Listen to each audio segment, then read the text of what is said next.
time travel paradox happens when someone moves through time and causes events that don't fit together in a logical way.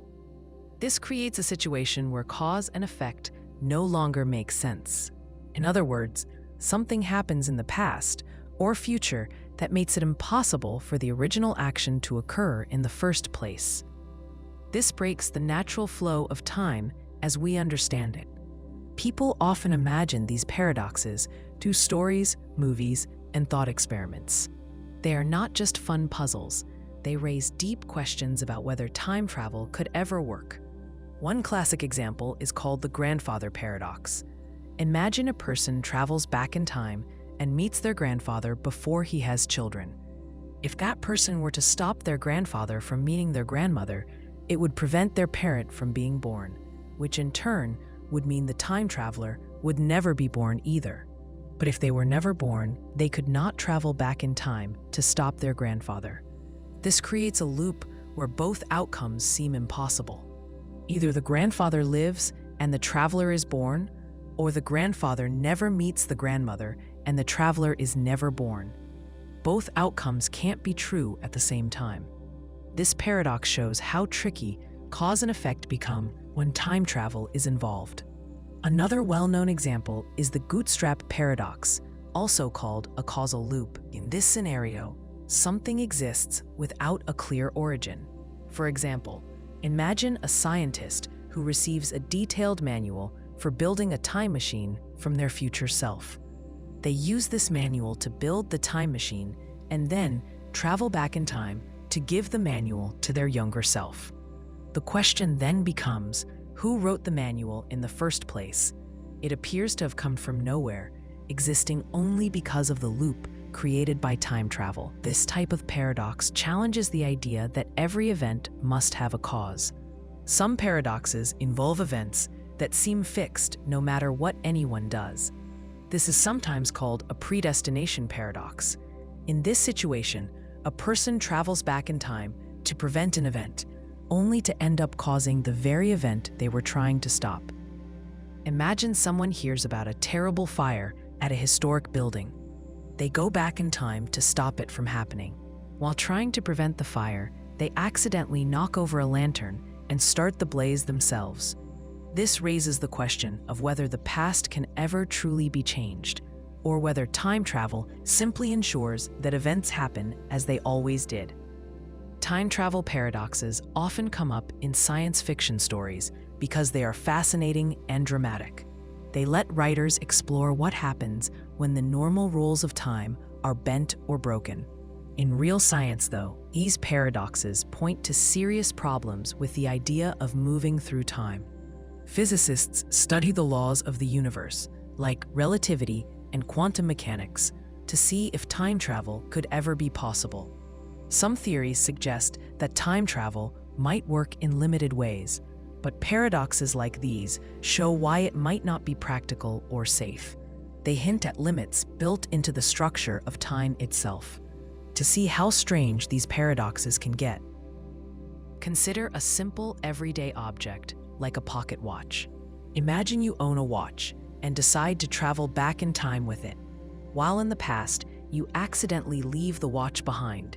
Decades later, you find that same watch again in the present. Now there are two possible explanations. Either you brought the watch back with you and left it in the past, or someone in the past made the watch in the first place. If no one ever made the watch, then it exists only because of the time loop. This raises questions about where objects and even ideas come from when time travel is involved. These paradoxes are not just about people or objects. They also affect information. Imagine a writer who travels forward in time and reads a best-selling novel. They return to their own time and write down the exact same story, becoming famous for it. Years later, that same book inspires the future version of the writer. Who truly created the story? If the idea has no starting point, it creates a loop just like the Bootstrap paradox. This shows how time travel could scramble not just events, but the very chain of ideas and creativity. Some scientists and philosophers try to solve these paradoxes by suggesting that time travel doesn't actually change the past. Instead, they propose that every action creates a new timeline. In this view, if you travel back and stop your grandfather from meeting your grandmother, you don't erase your own existence. You simply create a new timeline where you were never born, while the original timeline still exists. This idea appears in many modern stories and movies. It avoids paradoxes by splitting events into separate, parallel paths.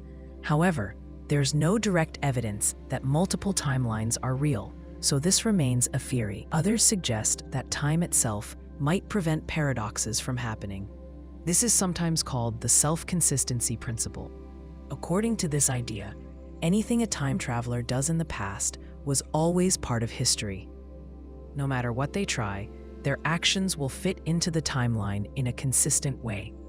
For example, if you travel back in time to warn someone about a disaster, your warning might be the very reason the disaster happens. This keeps the timeline stable, but it also means free will may be an illusion. You might think you are making choices, but everything you do was already part of history. Even without real-world time travel, these paradoxes teach us about the nature of cause and effect. They make us think about how events are connected and whether the future is fixed or open. They also show why time travel is so difficult to imagine in a way that makes logical sense. While stories use these paradoxes to entertain, scientists use them to test their ideas about how the universe works, whether or not time travel is possible. The paradoxes will always challenge our understanding of time and reality. Causality is the idea that every effect has a cause, and every cause leads to an effect. It is the chain that links events together and gives them order. You see it in everyday life. If you drop a glass, it falls and shatters. The cause is your hand letting go, and the effect is the glass breaking. This simple relationship is what makes the world predictable. Without it, nothing would make sense. Time travel challenges this order because it allows causes and effects to loop back on themselves. When that happens, the result can be confusing or even impossible. Imagine a situation where an event is both the reason for something happening and the outcome of that same thing. This creates a closed loop where you can't tell what came first. A famous example is a time traveler who goes back in time to give themselves information. Say a musician travels to the future and finds a hit song. They go back to their own time and release the song, becoming famous. Years later, they travel forward again and hear the same song, now considered a classic. If you trace the path of the song, you find there was never a moment when it was first written. It exists only because of the loop. The song is both the cause and the effect. This breaks the normal flow of causality because there is no clear starting point. This problem gets more serious when it involves people. Think of a firefighter who hears about a terrible blaze at a museum. She builds a time machine and travels to the past to prevent it. While trying to stop the fire, she accidentally knocks over a lamp and starts the very blaze she wanted to prevent. Her action to stop the fire becomes the cause of the fire. In this case, her trip to the past both creates and solves the same event. This loop shows how time travel can turn cause and effect inside out. The question becomes whether the fire would have happened if she had done nothing. If she caused it by trying to stop it, then the disaster exists only because of her attempt to prevent it. One way to think about causality is as a straight line. At one end is the cause, and at the other end is the effect. Time moves forward along this line, and each point follows from the one before it. When time travel is introduced, the line can bend back on itself and create a circle. In this circle, an event can appear to happen before its cause. For example, consider a scientist who receives plans for a powerful new engine. He builds it and uses it for years.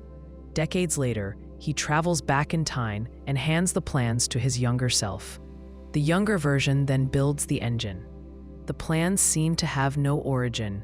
They are trapped in a loop, passed back and forth without ever being created. This is called a Bootstrap paradox. It shows how time travel allows effects to exist without a true cause, which is a direct violation of causality. In everyday life, we rely on causality to make decisions. You put food in the oven because you know heat will cook it. You study because you know it will help you pass a test. Time travel disrupts this certainty. If a person knows what will happen in the future, they might try to change it, but by trying to change it, they may end up causing it instead. Imagine someone learns about a plane crash that will happen next week. They rush to the airport to warn everyone, but in the chaos, they accidentally cause the crash themselves. In this way, knowing the future can become the very thing that brings it about. This shows how fragile causality becomes when time and knowledge are mixed. Causality problems also appear when you think about free will. If the future can affect the past, are our choices truly our own? Suppose you meet someone who claims to be from the future. They tell you that you will make a decision tomorrow that will change your life. You might try to avoid making that choice, but every action you take to avoid it ends up leading you to the very moment they described. This suggests that the timeline might be fixed, and your sense of choice is an illusion. If everything you do was already part of the timeline, then events are locked in place. This idea is unsettling because it challenges the belief that we control our own actions. Some theories try to solve causality problems by suggesting that multiple timelines exist. In this view, every time you travel to the past and make a change, you create a new branch of time.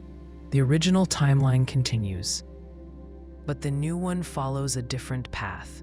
If you stop your grandfather from meeting your grandmother, you don't erase yourself. You just create a timeline where you were never born, while your original timeline still exists. This avoids paradoxes because each cause and effect stays consistent within its own timeline. However, this raises other questions, like whether the new timeline is as real as the old one, or whether you can ever return to the one you left. Another approach is the idea of self-consistency. This theory says that no matter what you do in the past, your actions will fit into history in a way that keeps it stable. For example, if you travel back in time to warn someone about a disaster, your warning might be the reason they acted the way they did. You don't change the past, you fulfill it.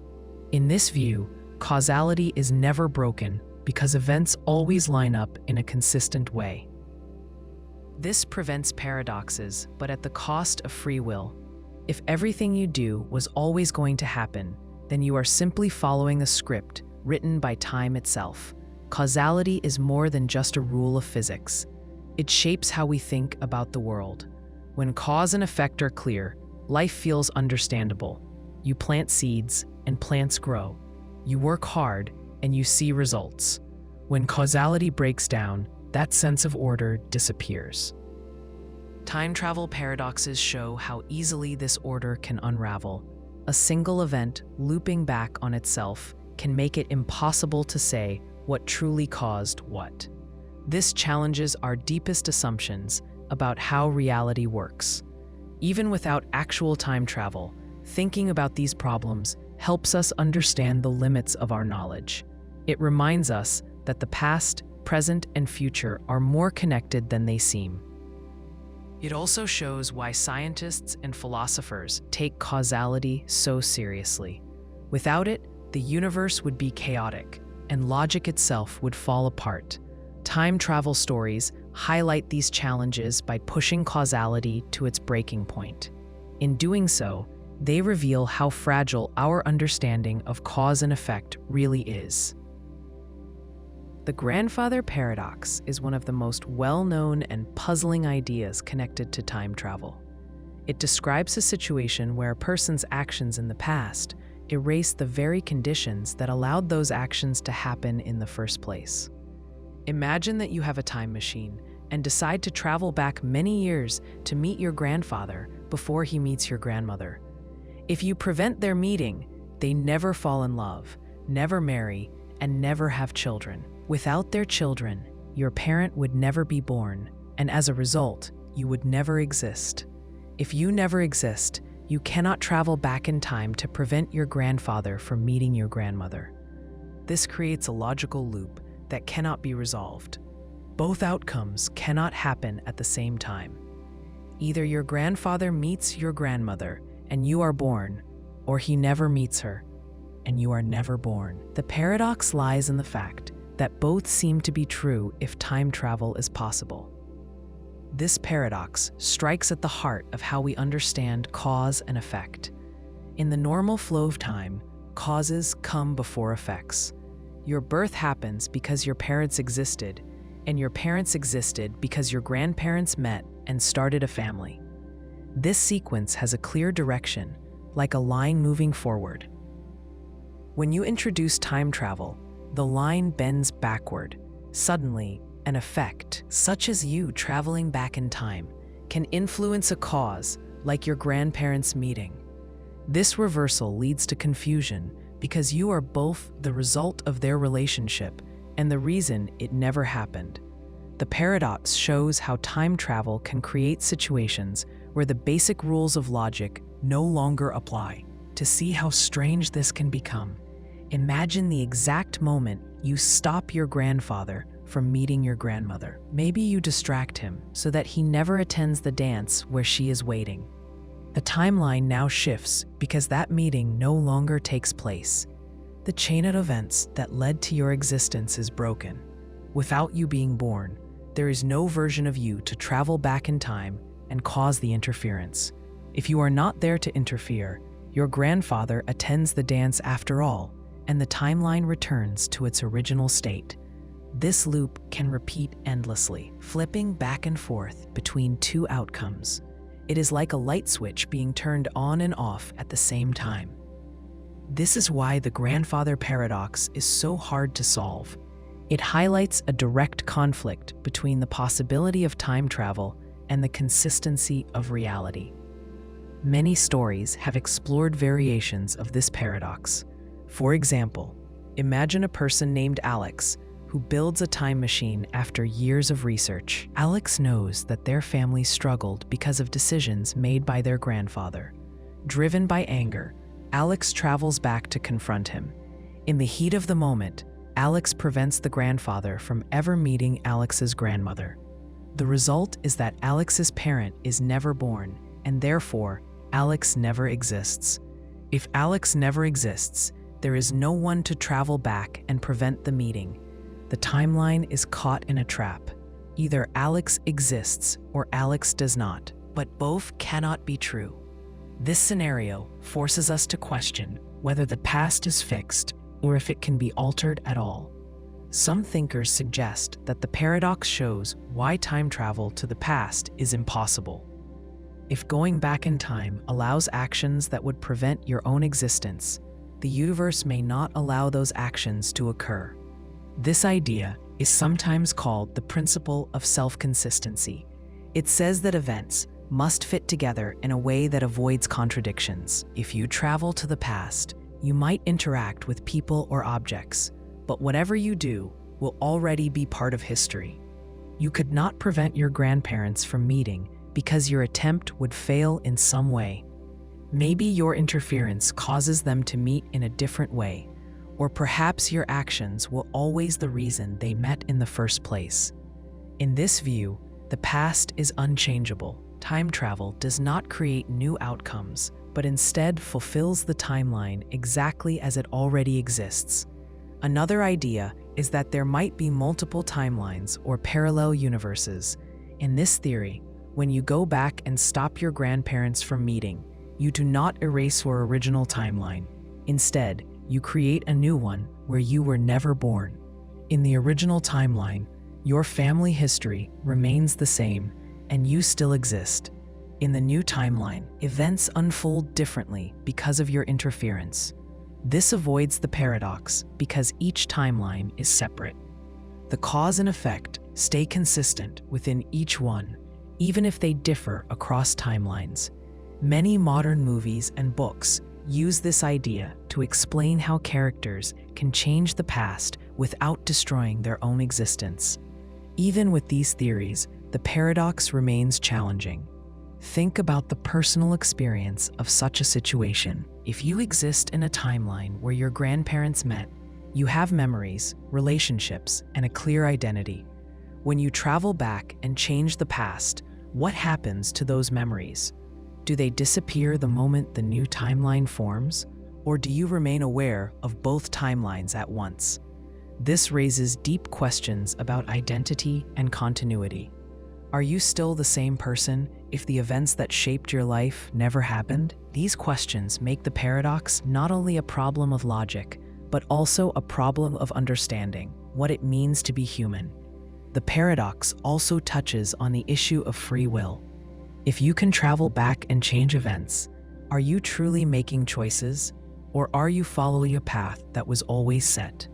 Suppose you try to prevent your grandparents from meeting, but every action you take ends up ensuring that they meet instead. Maybe you spill a drink that causes them to bump into each other, or your warning to one of them makes the other seem more attractive. In this case, it seems as if the timeline resists change, guiding events back to their original course. This suggests that your sense of control is an illusion and that history cannot be altered no matter how hard you try. Consider a smaller example to make this idea clearer. Imagine you travel back just a few hours to stop yourself from missing a bus. You arrive in the past and rush to the bus stop, only to knock over a sign in your haste. The sign blocks your past self's path, causing them to miss the bus. By trying to change the event, you became the reason it happened. This is like a mini version of the grandfather paradox. It shows how time travel can twist actions and consequences together in ways that feel impossible. The grandfather paradox continues to capture attention because it shows the limits of our understanding of time. It reveals how deeply cause and effect are woven into the structure of reality. Without a clear chain of events, everything becomes uncertain. Whether through fixed timelines, branching universes, or some other explanation, the paradox forces us to think about what it would mean to change the past and whether such a thing could ever make sense. The Bootstrap paradox, also known as a causal loop, happens when something exists without a clear beginning. It appears to come from nowhere, caught in a loop between past and future. This paradox is different from other time travel problems because there is no direct conflict, like someone erasing their own existence. Instead, the mystery lies in tracing the origin of an object, idea, or piece of information. If you try to follow the chain of cause and effect, you end up going in circles, never finding the true starting point. It is like asking which came first, the chicken or the egg, but with time travel involved. Imagine a simple example with a book. A writer dreams of creating a great novel, but never finds the right story. One day, a future version of the writer travels back in time and hands them a finished copy of the book. The writer publishes it and becomes famous. Years later, when the writer grows older, they travel back in time to give the same book to their younger self. The book exists in both the past and future, but no one actually wrote it. It simply loops through time forever. The question of who created the story has no answer. The book's existence defies normal logic because it never had a true moment of creation. This type of paradox can also involve knowledge or skills. Consider a musician who wants to learn to play the guitar. They never take lessons, but travel to the future and meet an older version of themselves who plays beautifully. The older version teaches the younger version how to play. Years later, the younger version grows up to become that skilled teacher and travels back to teach their past self. In this loop, the musician learns to play without ever having a first teacher. The skill passes between the two versions of the same person, but it never begins. It simply exists in the timeline, unconnected to any original cause. Objects can work the same way. Picture a scientist who builds a time machine. One day, they find a detailed blueprint lying on their desk with no explanation. They follow the design and build the machine. Decades later, they travel back in time and leave the same blueprint on their younger self's desk. The blueprint's origin is impossible to trace. It was never invented by anyone. It only exists because of the loop created by time travel. This is the heart of the Bootstrap Paradox, an effect with no cause, a thing that seems to come from nothing. This idea challenges how we understand reality. In everyday life, we assume that everything has a beginning. A tree grows from a seed. A song is written by a composer. A machine is built by an engineer. The Bootstrap Paradox disrupts this chain by removing the starting point. If you follow the timeline, you always end up back where you started, like running on a track that has no finish line. This makes it hard to answer basic questions like who created the object or who first thought of the idea. The loop keeps feeding itself, and the answer disappears. To see how strange this can get, think about a pocket watch. A traveler goes back in time carrying a watch they inherited from a family member. While in the past, they accidentally leave the watch behind. Years later, a younger version of themselves finds it, keeps it, and eventually takes it back in time again.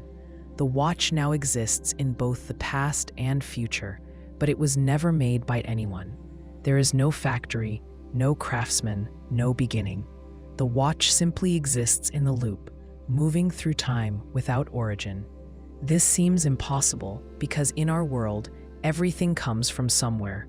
The paradox forces us to imagine a timeline where cause and effect twist together in a circle.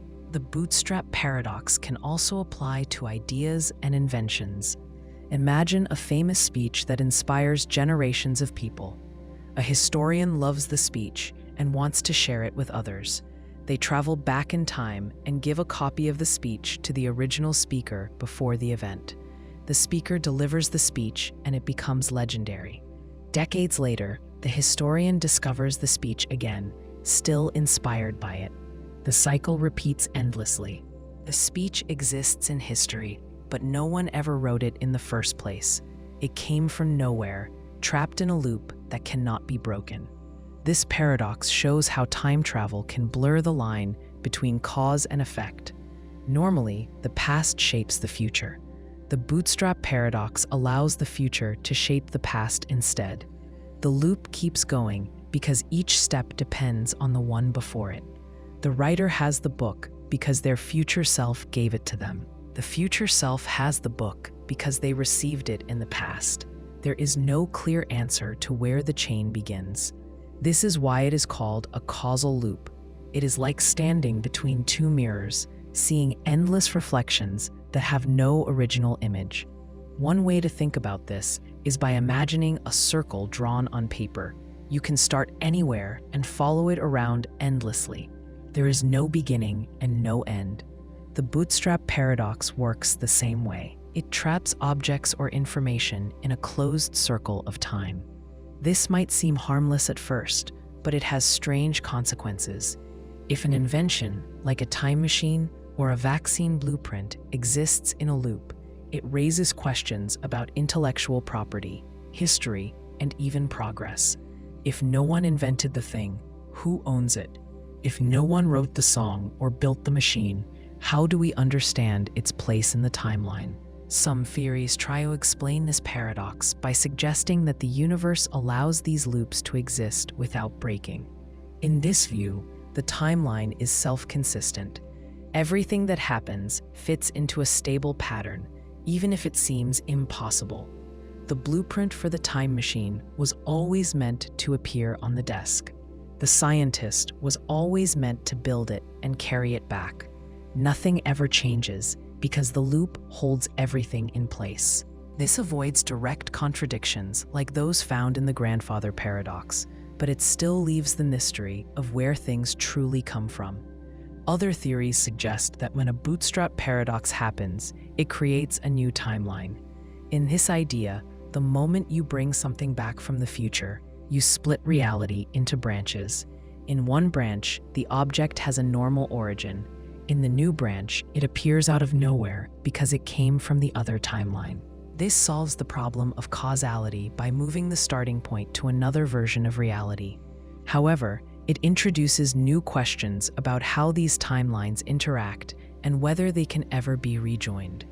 The Bootstrap paradox is fascinating because it does not rely on conflict or destruction. It is quieter and more mysterious. Instead of erasing people or events, it loops them endlessly. A book, a song, a watch, or a skill can exist forever without a clear beginning. This challenges our basic understanding of how the world works. It forces us to consider whether every effect really needs a cause, or whether time travel could create exceptions to this rule. By imagining these loops, we see how fragile the line between past and future can become when time itself becomes part of the puzzle. The predestination paradox happens when someone travels back in time to prevent an event, but ends up causing that very event. It forms a closed causal loop, where everything that happens was always meant to happen. The time traveler believes they are changing the past, but their actions are actually part of the past all along. This creates a strange sense of inevitability. Even though they think they are making choices, those choices lead directly to the outcome they were trying to avoid. The paradox shows how time travel can trap people in a cycle where the past, present, and future are locked together. Imagine someone named Emma, who learns that a historic library burned down decades ago. She grows up obsessed with this event and studies everything about it. After years of research, she builds a time machine. Emma's goal is simple: go back in time and stop the fire from happening. When she arrives in the past, she sees smoke rising from the library and rushes inside to save it.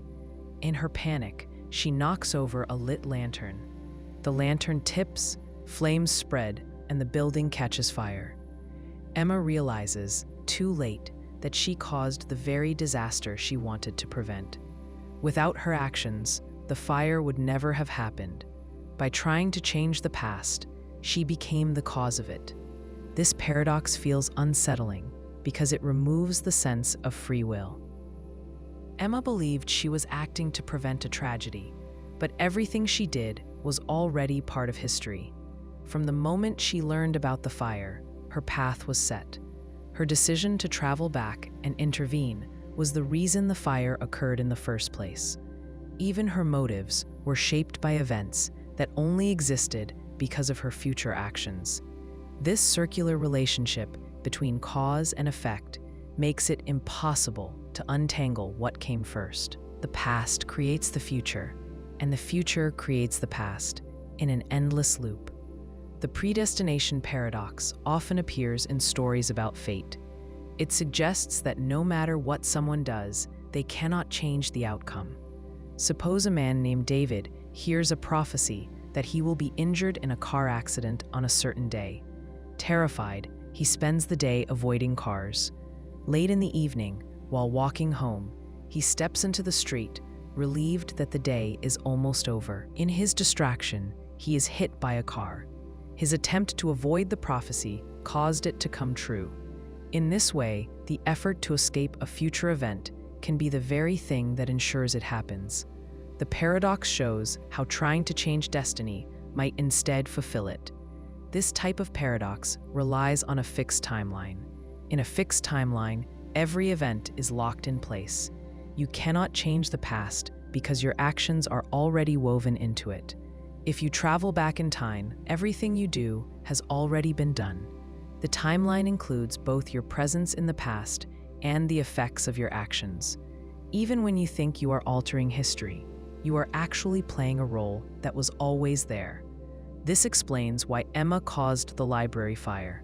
Her trip to the past did not rewrite history, it completed it. Consider another example involving information. A detective named Sarah receives an anonymous tip about a crime.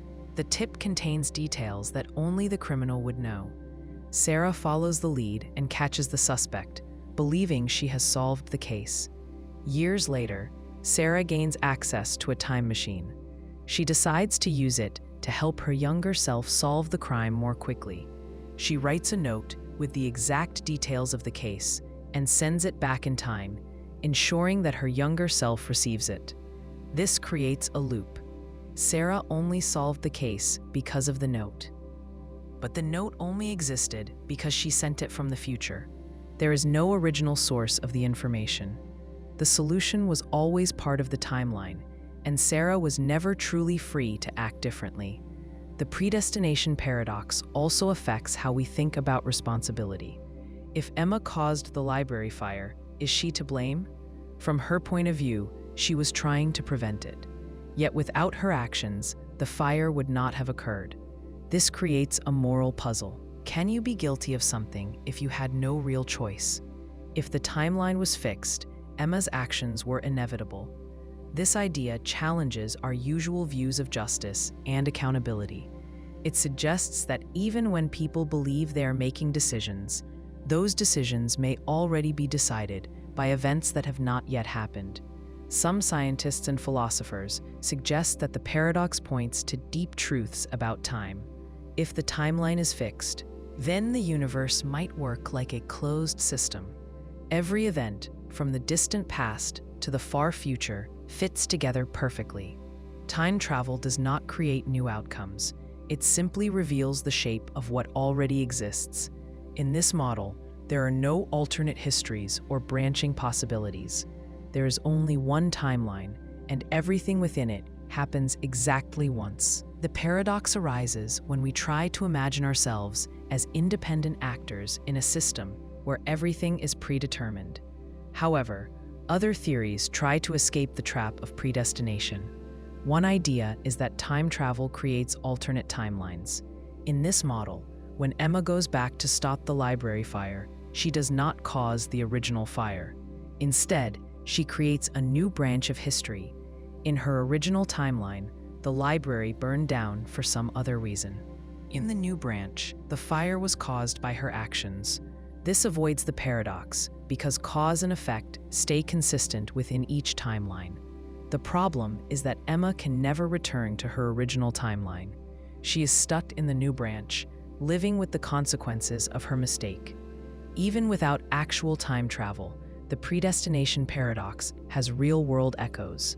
Think about how trying to avoid a problem can sometimes create it. For example, a company might rush to fix a flaw in a product before customers notice. In their haste, they introduce a new error that causes more damage than the original flaw. Their attempt to prevent a disaster becomes the reason the disaster happens. This everyday situation mirrors the logic of the paradox on a smaller scale. The paradox also shows how knowledge of the future can be dangerous. When someone knows what will happen, their actions to prevent it might be the very thing that ensures it occurs. This creates a sense of inevitability that can feel like fate. It raises questions about whether the future is truly open or if it is fixed and unchangeable. If every attempt to change an event only leads to its fulfillment, then the timeline may be more rigid than we like to believe. The predestination paradox captures the tension between free will and determinism. It forces us to consider whether our choices are real or if they are part of a script written by time itself.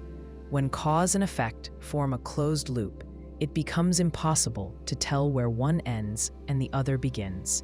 The time traveler becomes both the hero and the villain, the problem and the solution. In this way, the paradox reveals how fragile our understanding of time and choice can be when the past and future collide. The ontological paradox is a special type of time travel problem where an object, piece of information, or idea comes into existence without ever being created in the usual way. It is closely related to the Bootstrap paradox, but it focuses more on the origin of the thing involved. In this paradox, something exists because it was brought back from the future, and it continues to exist because it is passed back again and again. If you try to trace its history, you never find a starting point. It has no true beginning, which makes it difficult to explain how it came to be at all. This breaks our normal understanding of creation, cause and effect. Imagine a scientist named Daniel who dreams of building the first time machine. He works for years, but struggles to figure out how to make it work. Then, one day, a mysterious person appears and gives Daniel a complete manual filled with detailed instructions. Daniel follows the manual and successfully builds the machine. Years later, Daniel uses his time machine to travel back and meet his younger self. He hands over the exact same manual to the younger version of himself, completing the loop. The problem is clear. Who wrote the manual? It was never created by anyone. Daniel only had it because he received it from his future self, who also only had it because he received it in the past. The manual exists forever in a loop, appearing to come from nowhere. This same pattern can apply to inventions, music, literature, or even entire ideas. Consider a writer named Clara who is struggling to come up with a novel. One night, she finds a finished manuscript on her desk. The book is perfect, and she decides to publish it under her name. It becomes a classic, studied by readers for generations. Decades later, Clara uses a time machine to travel back and leave the manuscript on her younger self's desk. The book has no true author. Clara never actually wrote it. It exists only because it was passed between the past and future in a continuous loop. If someone asks who created the story, there is no answer. It has always been there, moving endlessly through time. The ontological paradox raises deep questions about origin and ownership. In our normal world, everything has a cause. A tree grows from a seed. A painting is created by an artist. A song is composed by a musician. The paradox breaks this rule. The object or idea in the loop exists without an initial spark. If you try to follow the chain of events, you end up going in circles. The effect creates the cause, and the cause creates the effect.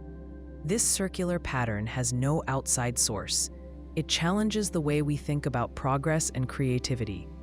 If a time machine manual or a groundbreaking theory comes from the future, then humanity never truly invented it. It was always there, locked in the loop. To see how strange this can be, imagine a pocket watch. A time traveler named Alex owns a watch that has been in his family for generations. He takes it with him on a trip to the past. During the trip, he accidentally leaves the watch behind. Years later, a younger version of Alex finds it and keeps it safe, believing it to be an heirloom passed down through time. When he grows older, he takes the same watch back in time again, repeating the cycle. The watch was never made in a factory or by a craftsman. It simply exists, looping endlessly between past and future. Its existence defies the normal rules of manufacturing and history.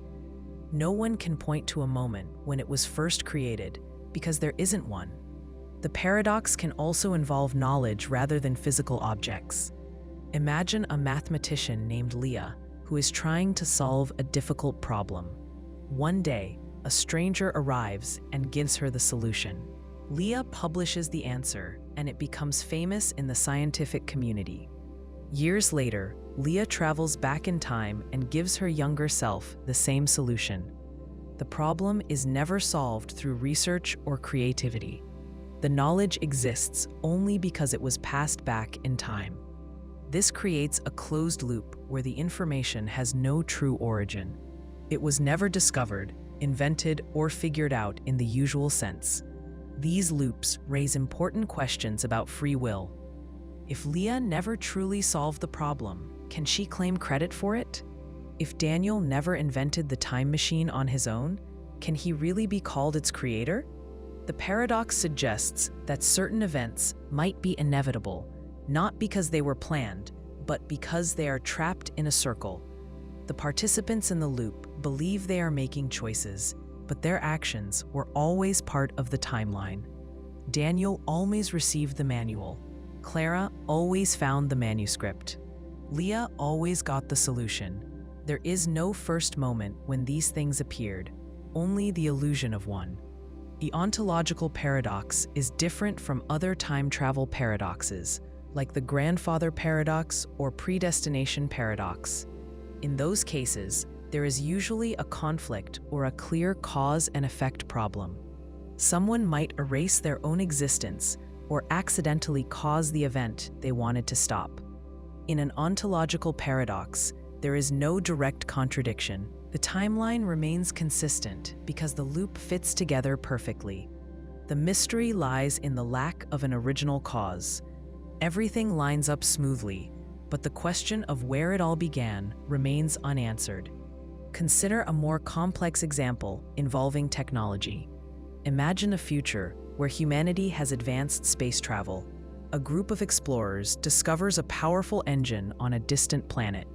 They reverse engineer it and use the design to build new spacecraft, which allow humans to travel farther into the galaxy.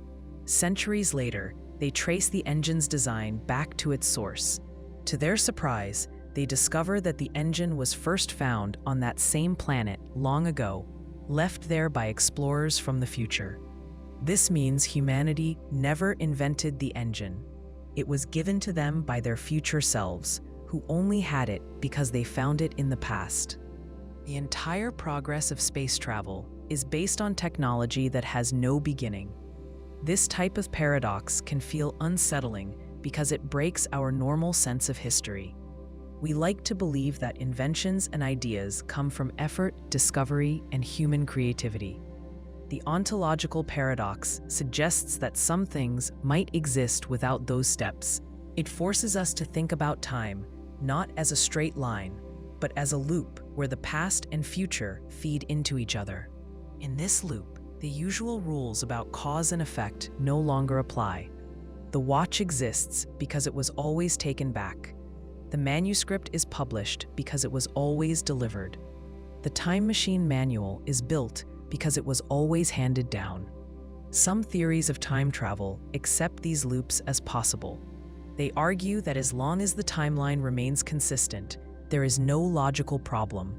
The universe does not care about where the object or idea came from, only that its presence does not create a contradiction. In this view, the loop simply is, with no need for an original source. Other theories, however, struggle with this idea. They suggest that a timeline cannot sustain something that lacks a true beginning. These theories imply that if a loop-likeness were to form, it might break the timeline or create a new branch of reality to contain it. The ontological paradox sits at the intersection of mystery and logic. It does not rely on conflict or dramatic events. Instead, it quietly challenges the foundation of how we think about creation. A thing without a beginning seems impossible, yet time travel allows us to imagine how it could happen.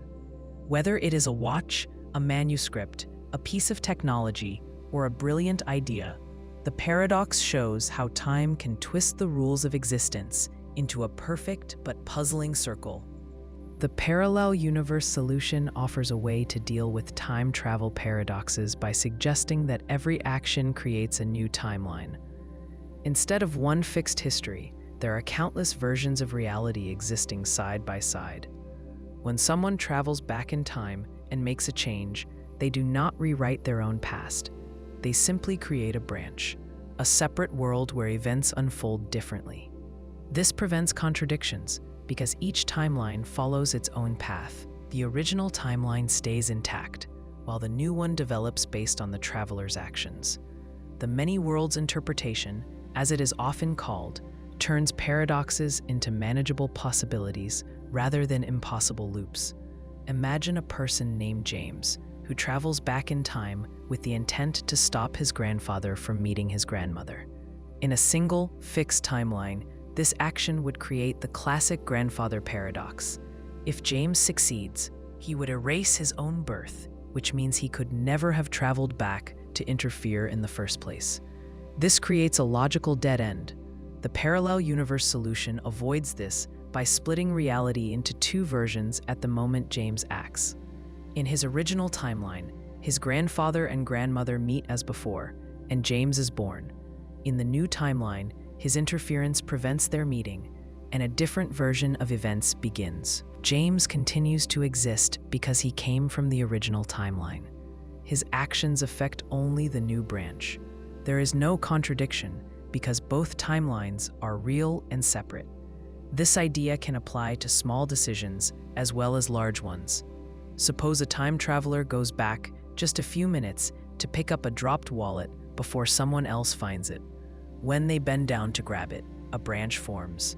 In one timeline, they picked up the wallet. In the other, they did not. Both versions exist, running in parallel. From the traveler's point of view, they experience only the branch where they acted. The other version of events continues without them. This branching happens whether the action is minor or world-changing. Every decision, every movement, has the potential to split reality into different outcomes. The parallel universe solution solves problems like the Bootstrap paradox. Consider a scientist who receives a manual for building a time machine from their future self. They follow the instructions, build the machine, and later travel back to give the manual to their younger self. In a fixed timeline, the manual has no true origin. It exists in a loop with no beginning. With multiple timelines, the problem disappears. The manual came from a future in a different branch. When the scientist travels back and hands it over, they create a new branch where the manual exists earlier than before. Each timeline has a clear sequence of cause and effect, even though the events are connected across worlds. The loop no longer violates logic because it stretches across separate realities instead of folding in on itself. The same principle works with the Predestination Paradox. Imagine a woman named Sarah who goes back in time to prevent a war. In a single timeline, her actions might cause the very war she hoped to stop, trapping her in a loop of inevitability. With the parallel universe model, Sarah's trip to the past creates a new branch. In her original timeline, the war happens as recorded. In the new timeline, her interference shapes events differently. Maybe the war never starts, or maybe it unfolds in a completely different way. She cannot change her own history, but she can create an alternate version where things turn out better. This makes time travel less about rewriting the past and more about creating possibilities. This solution also explains how two versions of the same person can exist at once. If you travel back and meet your younger self, there is no danger of erasing yourself. The meeting simply produces two distinct versions of you, living in separate branches. Imagine you return to your childhood home and give advice to your younger self. The timeline splits. In one version, your younger self grows up with that knowledge and makes different choices. In the other, events continue as they originally did. You do not vanish because your existence belongs to the original timeline. The alternate version of you is just another path unfolding in parallel. The many worlds interpretation has a strange effect on our sense of reality. It suggests that every decision, every random event, creates countless branches. In one timeline, you miss the bus. In another, you catch it. In yet another, you decide not to travel at all. Each version of events is equally real. Time travel simply lets someone move between these branches or create new ones through their actions. This view makes paradoxes vanish because there is no longer a single, fragile timeline that must stay consistent. Instead, there is an endless web of possibilities, each following its own internal logic. Consider a simple example involving a lost letter. A traveler named Mia finds an old letter warning of a coming disaster. She decides to go back in time to deliver the warning before the event happens. In the fixed timeline model, this creates a problem. If she prevents the disaster, the letter would never have been written, so she would never have found it, meaning she would never have traveled back. In the many worlds view, Mia's journey creates a new branch. In her original timeline, the disaster happens, and the letter exists. In the new branch, her warning changes events. The disaster is avoided, but the timeline where it occurred still exists. Both versions are valid, and there is no logical conflict because they are separate realities. This approach can also handle more complex scenarios. Suppose a group of travelers goes back to witness a historic event, like the signing of an important treaty. They promise not to interfere, but one traveler accidentally alters a detail, such as knocking over a candle that burns part of the treaty. This action creates a new branch where history records a damaged document. The original timeline, where the treaty remained intact, continues unaffected. In this way, even unintended actions do not break the flow of history. Every branch reflects the exact consequences of what happened within it. The parallel universe model raises philosophical questions about identity and responsibility. If every action creates a new timeline, what does it mean to make a choice? Imagine someone commits a crime in one branch, but not in another. In the timeline where the crime happens, they face punishment. In the other, they live freely. Both versions are real, but only one experiences the consequences. This challenges our ideas about justice and morality. It also suggests that every possible version of yourself exists somewhere, making different choices and living different lives. Some scientists see the many worlds interpretation as a natural extension of quantum mechanics. In physics, certain experiments suggest that particles can exist in multiple states until they are observed. The parallel universe idea applies this principle to the entire universe. Every time a decision is made or a random event occurs, reality splits. Time travel simply allows a person to move between these splits or to cause new ones. This fits with the idea that the universe is not a single, unchanging line, but a vast network of branching paths. The parallel universe solution makes time travel easier to imagine because it removes the fear of paradoxes. A traveler does not risk erasing themselves or breaking history. Instead, they create new versions of events while leaving their original past untouched. Each timeline follows its own rules, and none of them interfere with the others. This model turns paradoxes from unsolvable puzzles into natural outcomes of a multiverse where every possibility exists somewhere. And Novikov's self-consistency principle is an idea that tries to solve the problem of time travel paradoxes by suggesting that the laws of physics prevent contradictions before they can happen. It was proposed by physicist Igor Novikov and offers a way to keep the timeline stable. In this view, even if someone travels to the past, their actions cannot change events in a way that would create a logical conflict. Everything they do will fit perfectly into history because it was always part of history. The timeline cannot be altered in a way that causes problems, no matter how hard someone tries. Imagine a person named Thomas who travels back in time to stop a train accident that he read about in an old newspaper. He rushes to the train station, determined to prevent the tragedy, but as he runs along the platform, he bumps into a worker, knocking a tool out of their hand. The tool falls onto the track and jams a signal lever. That malfunction leads to the exact accident Thomas wanted to prevent. From his point of view, he caused the disaster through his attempt to stop it. But from the perspective of the timeline, his actions were always part of the event.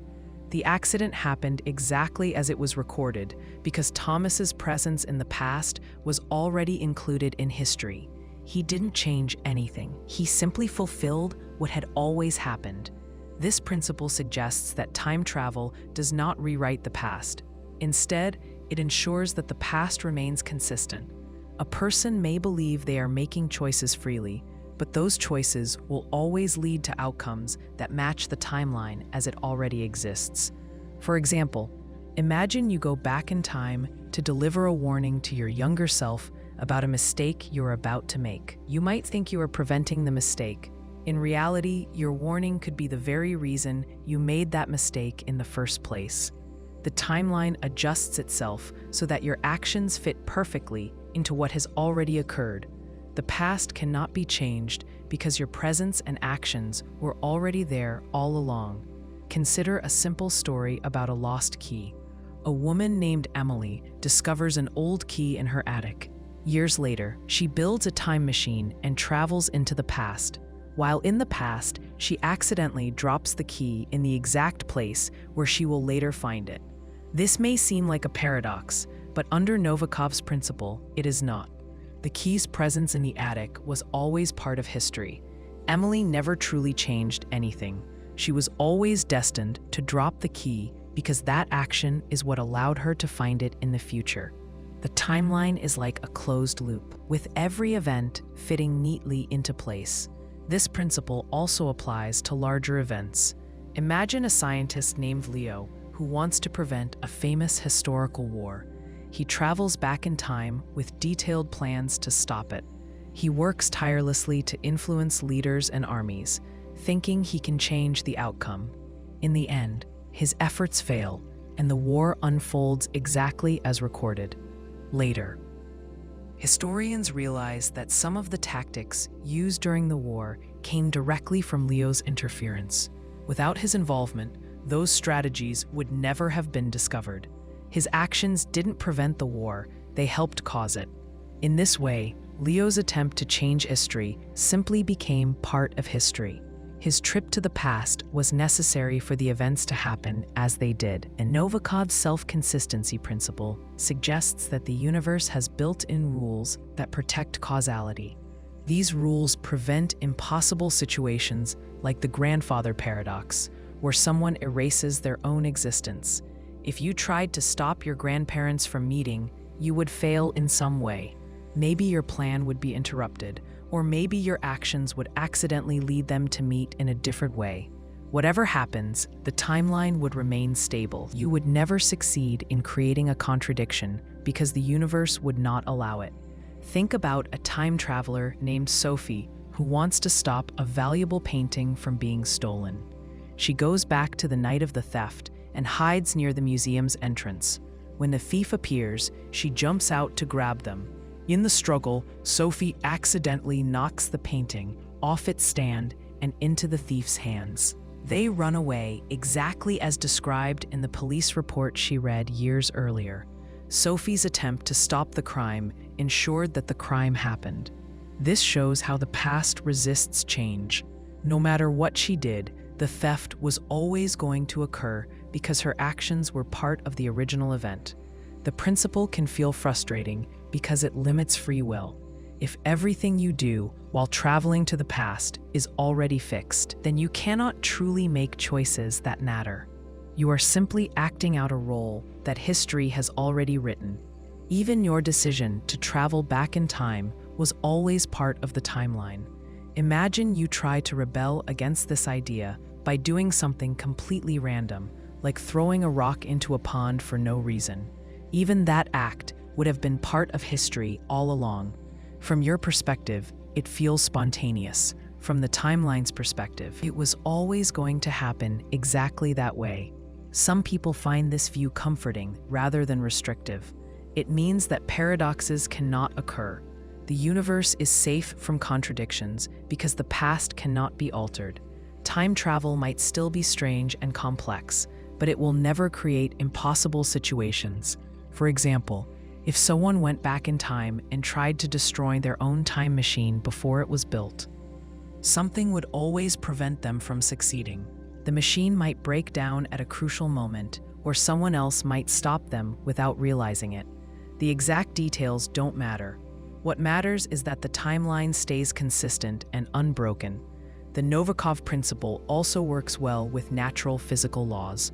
Just as gravity keeps objects grounded and thermodynamics governs energy, this principle acts like a law for time. It sets boundaries on what is possible. This makes time travel easier to imagine in a way that doesn't violate logic.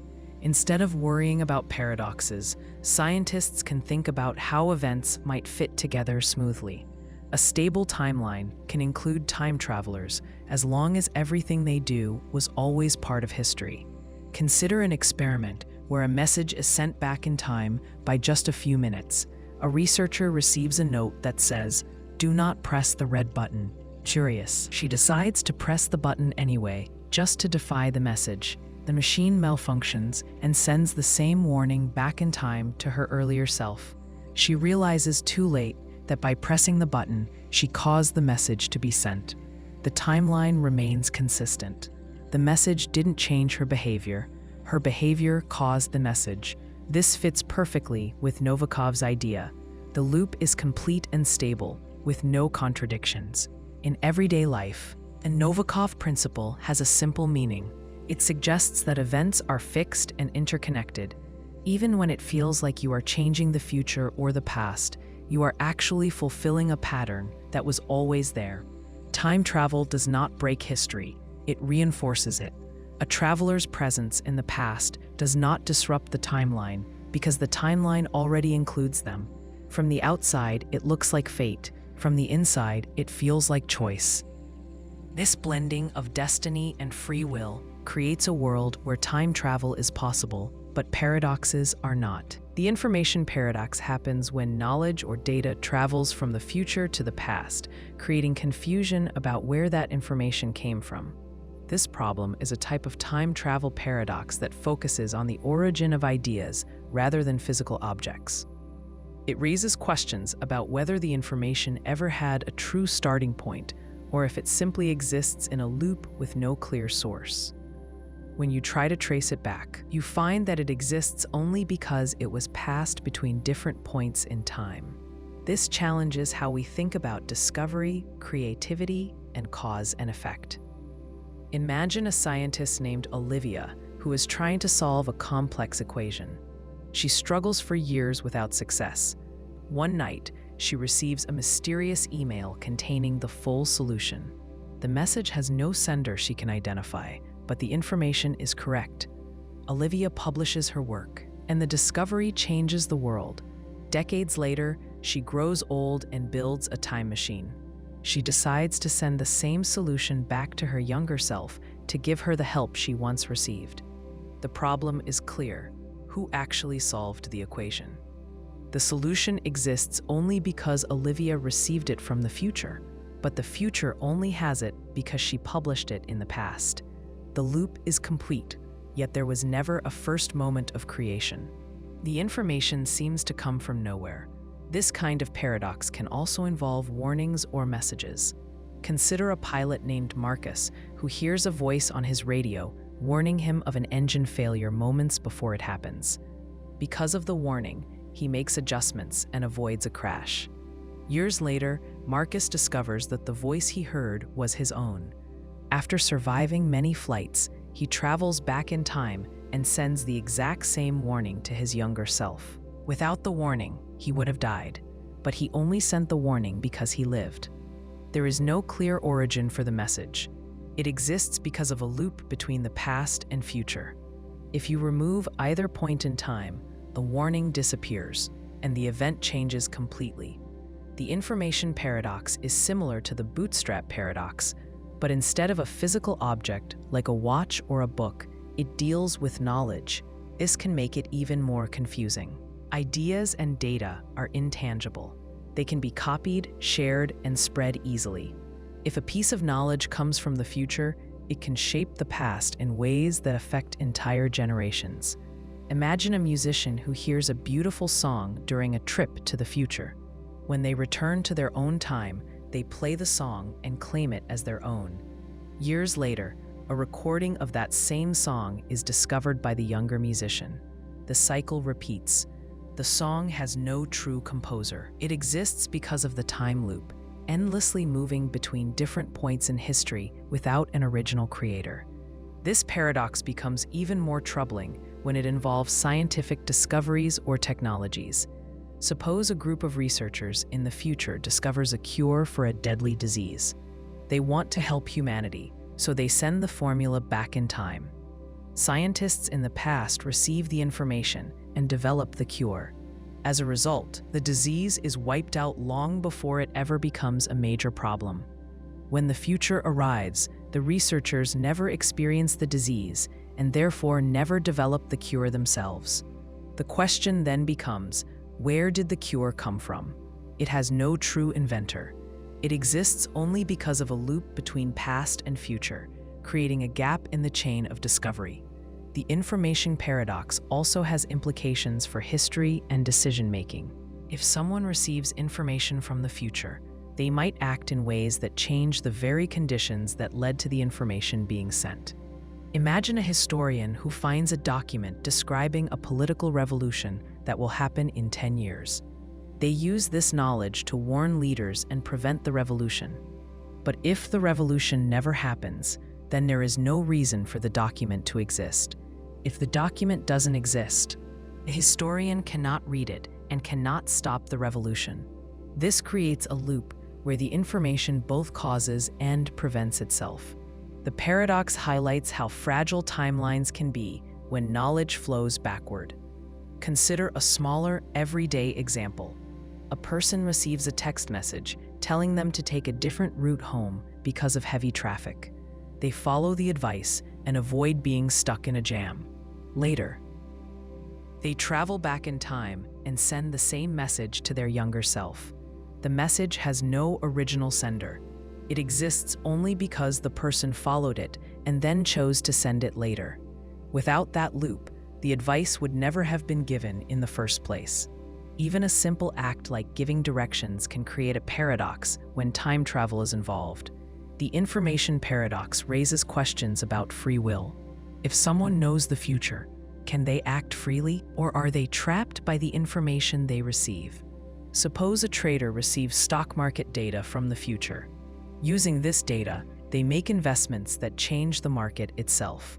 When the future arrives, the original data may no longer match reality because the trader's actions altered it. This creates a loop of uncertainty. Did the trader shape the market, or did the market shape the trader's actions? In this way, the paradox blurs the line between prediction and causation. Knowledge of the future can become the very thing that changes it. This paradox can also influence ethics and responsibility. Imagine a leader who receives a message about an upcoming disaster. Acting on the warning, they take steps to prevent it.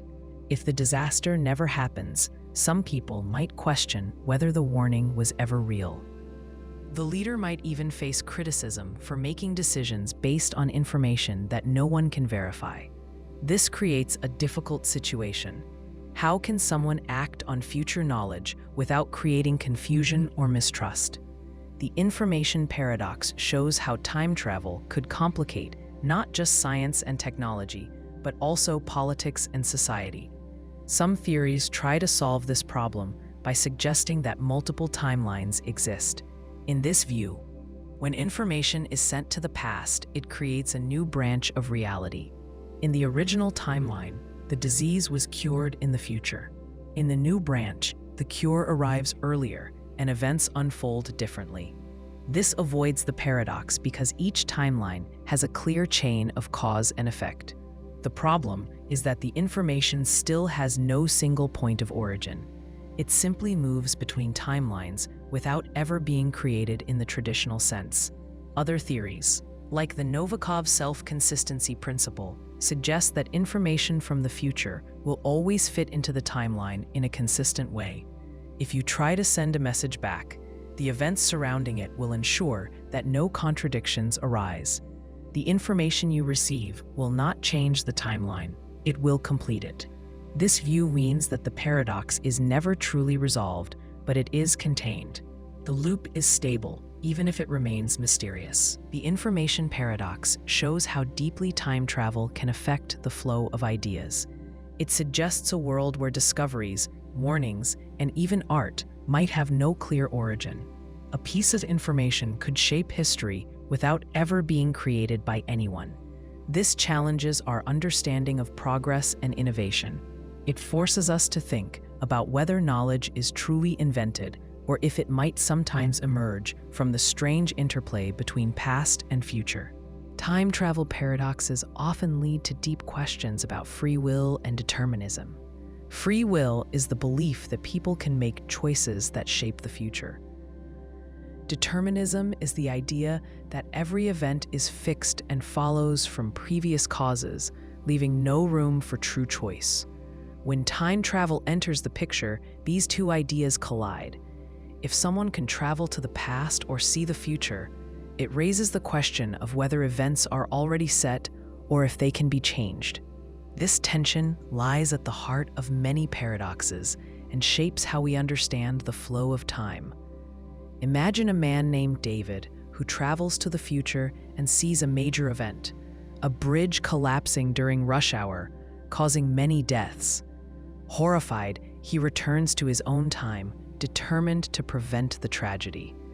He warns the city and convinces engineers to inspect the bridge. But in his effort to stop the disaster, his warnings lead to panic. During the inspection, a mistake is made and the bridge collapses exactly when he saw it happen. David's actions, meant to change the future, caused it instead.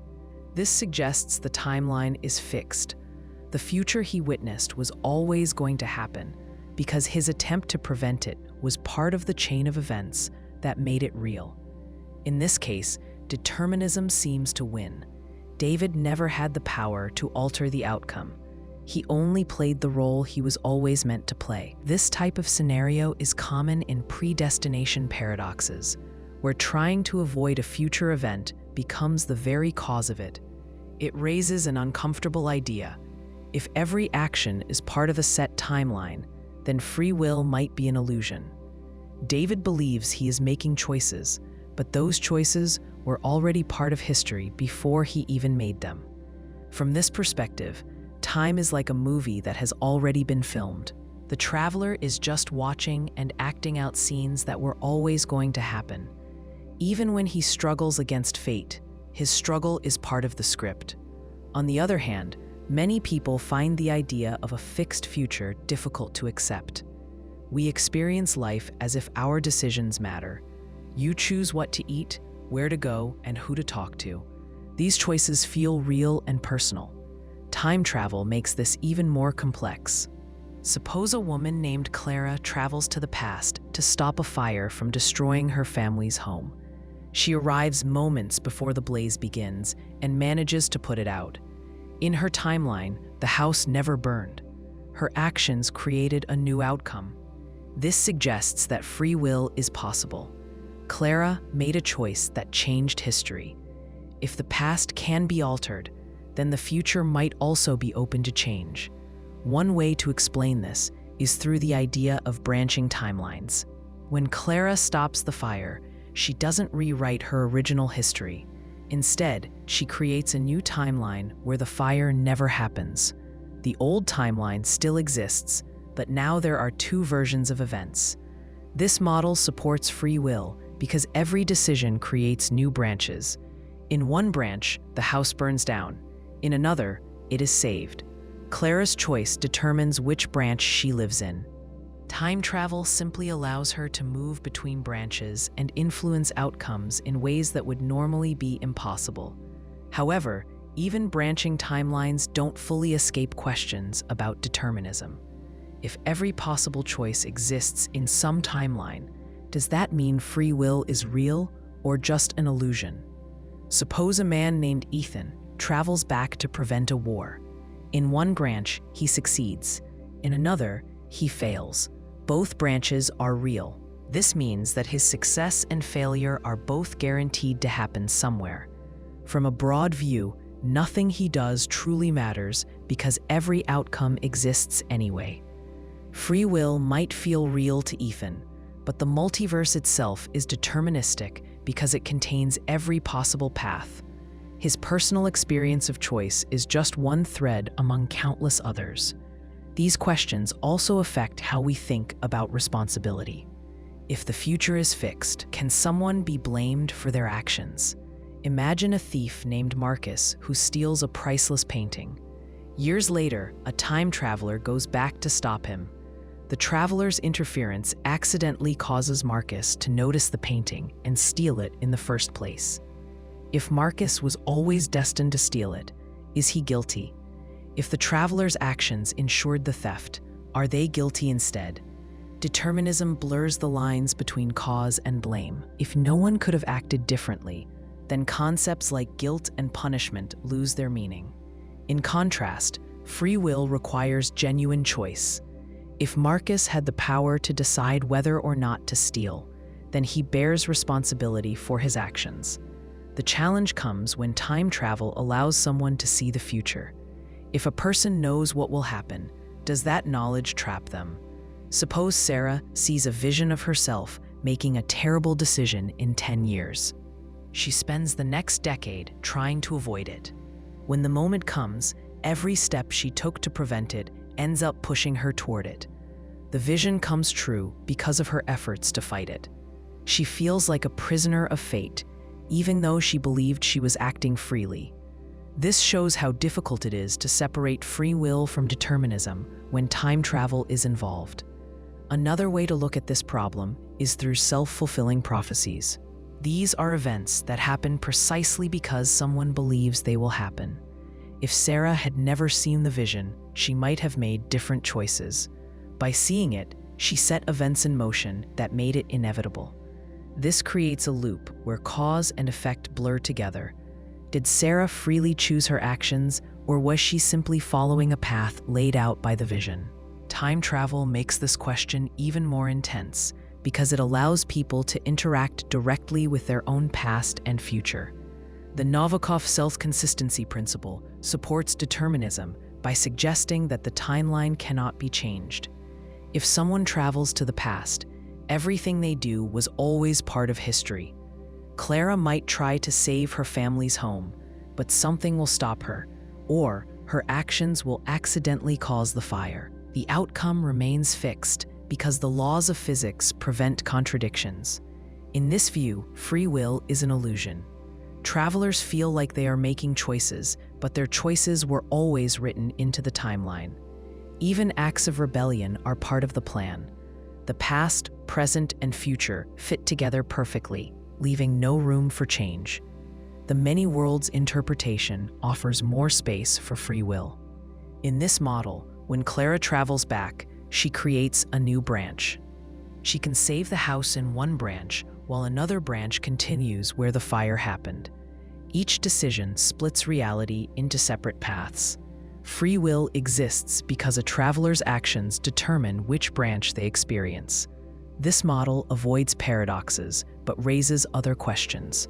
If every possibility is real, does that mean every version of Clara exists somewhere, making every choice inevitable in its own way? Free will may still feel limited because no outcome is truly erased. At the core of these debates is the human need to understand control. People want to believe their actions matter. Time travel paradoxes push this belief to its limits. When you see the future or visit the past, you confront the possibility that everything is already set. If events are fixed, then your sense of choice may be nothing more than perception. If events can be changed, then each decision carries weight, but it also creates new complications. The struggle between free will and determinism becomes most intense when time itself is part of the equation. Through stories and thought experiments, we explore these ideas, trying to find where human agency fits in a universe that might already be written from beginning to end. Time travel often appears in stories where people leap through time, visiting the distant past or far future. In science, the picture is very different. Real-world physics allows for something called time dilation, which is not the same as the kind of time travel we see in movies or books. Time dilation is a proven effect of Einstein's theory of relativity. It happens when time moves at different speeds for observers who are moving at different velocities or are in different gravitational fields.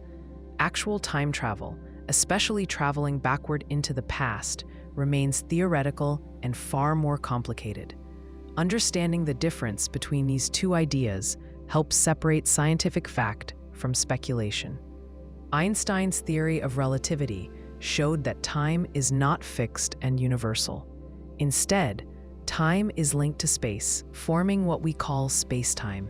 When an object moves very fast, close to the speed of light, time for that object slows down relative to someone who is not moving as fast. This is not a trick of perception. It is a measurable effect.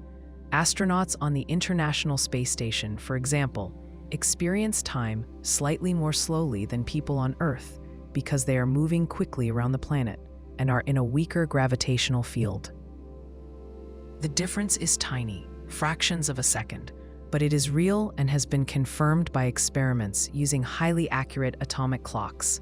A famous thought experiment called the twin paradox helps explain this idea. Imagine identical twins, Alex and Ben. Alex stays on Earth, while Ben boards a spaceship and travels near the speed of light. From Alex's perspective, Ben's clock runs slower during the trip.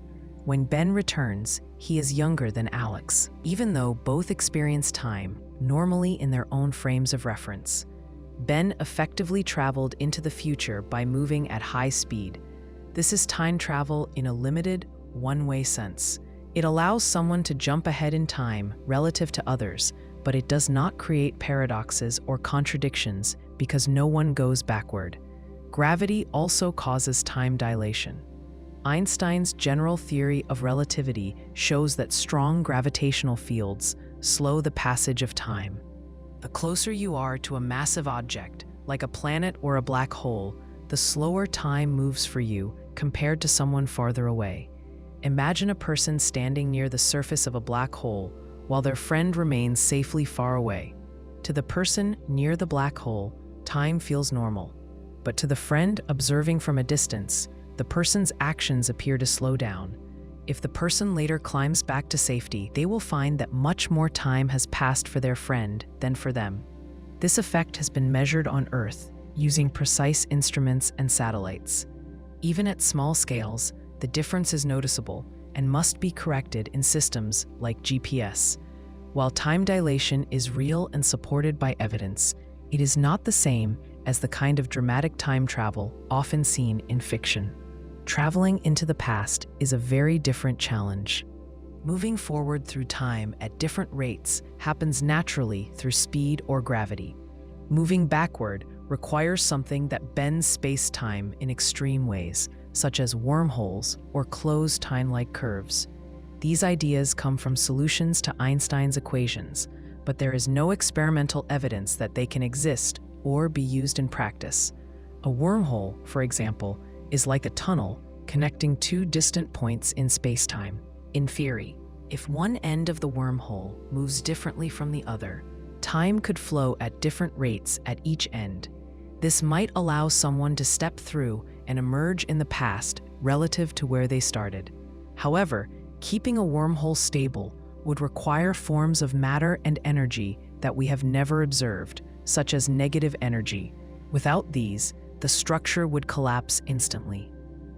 The difference between time dilation and paradoxical time travel can be seen through a simple example. Imagine you travel on a spaceship at near light speed for 1 year according to your onboard clock.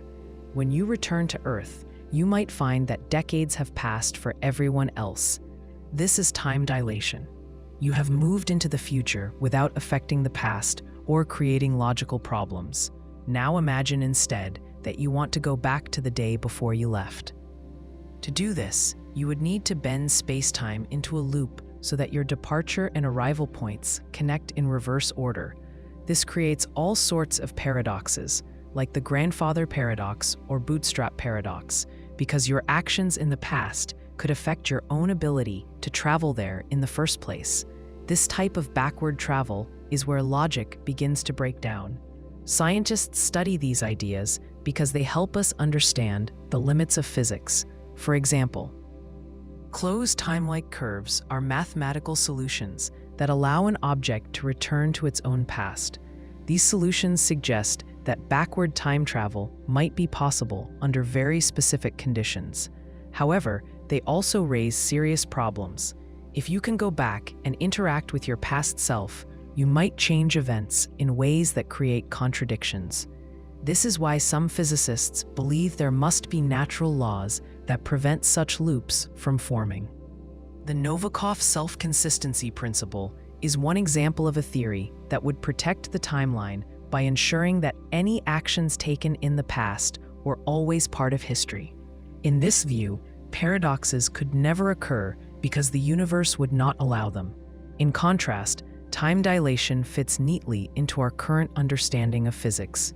It happens without any risk of paradoxes because it does not let you alter the past. Astronauts have already experienced small amounts of time dilation. If we built a spacecraft that could travel near the speed of light, the effect would be much larger. Someone could leave Earth, travel for what feels like a few years to them, and return to find centuries had passed. To everyone else, they would have disappeared for a long time. To the traveler, only a short time would have passed. This is like skipping forward through history.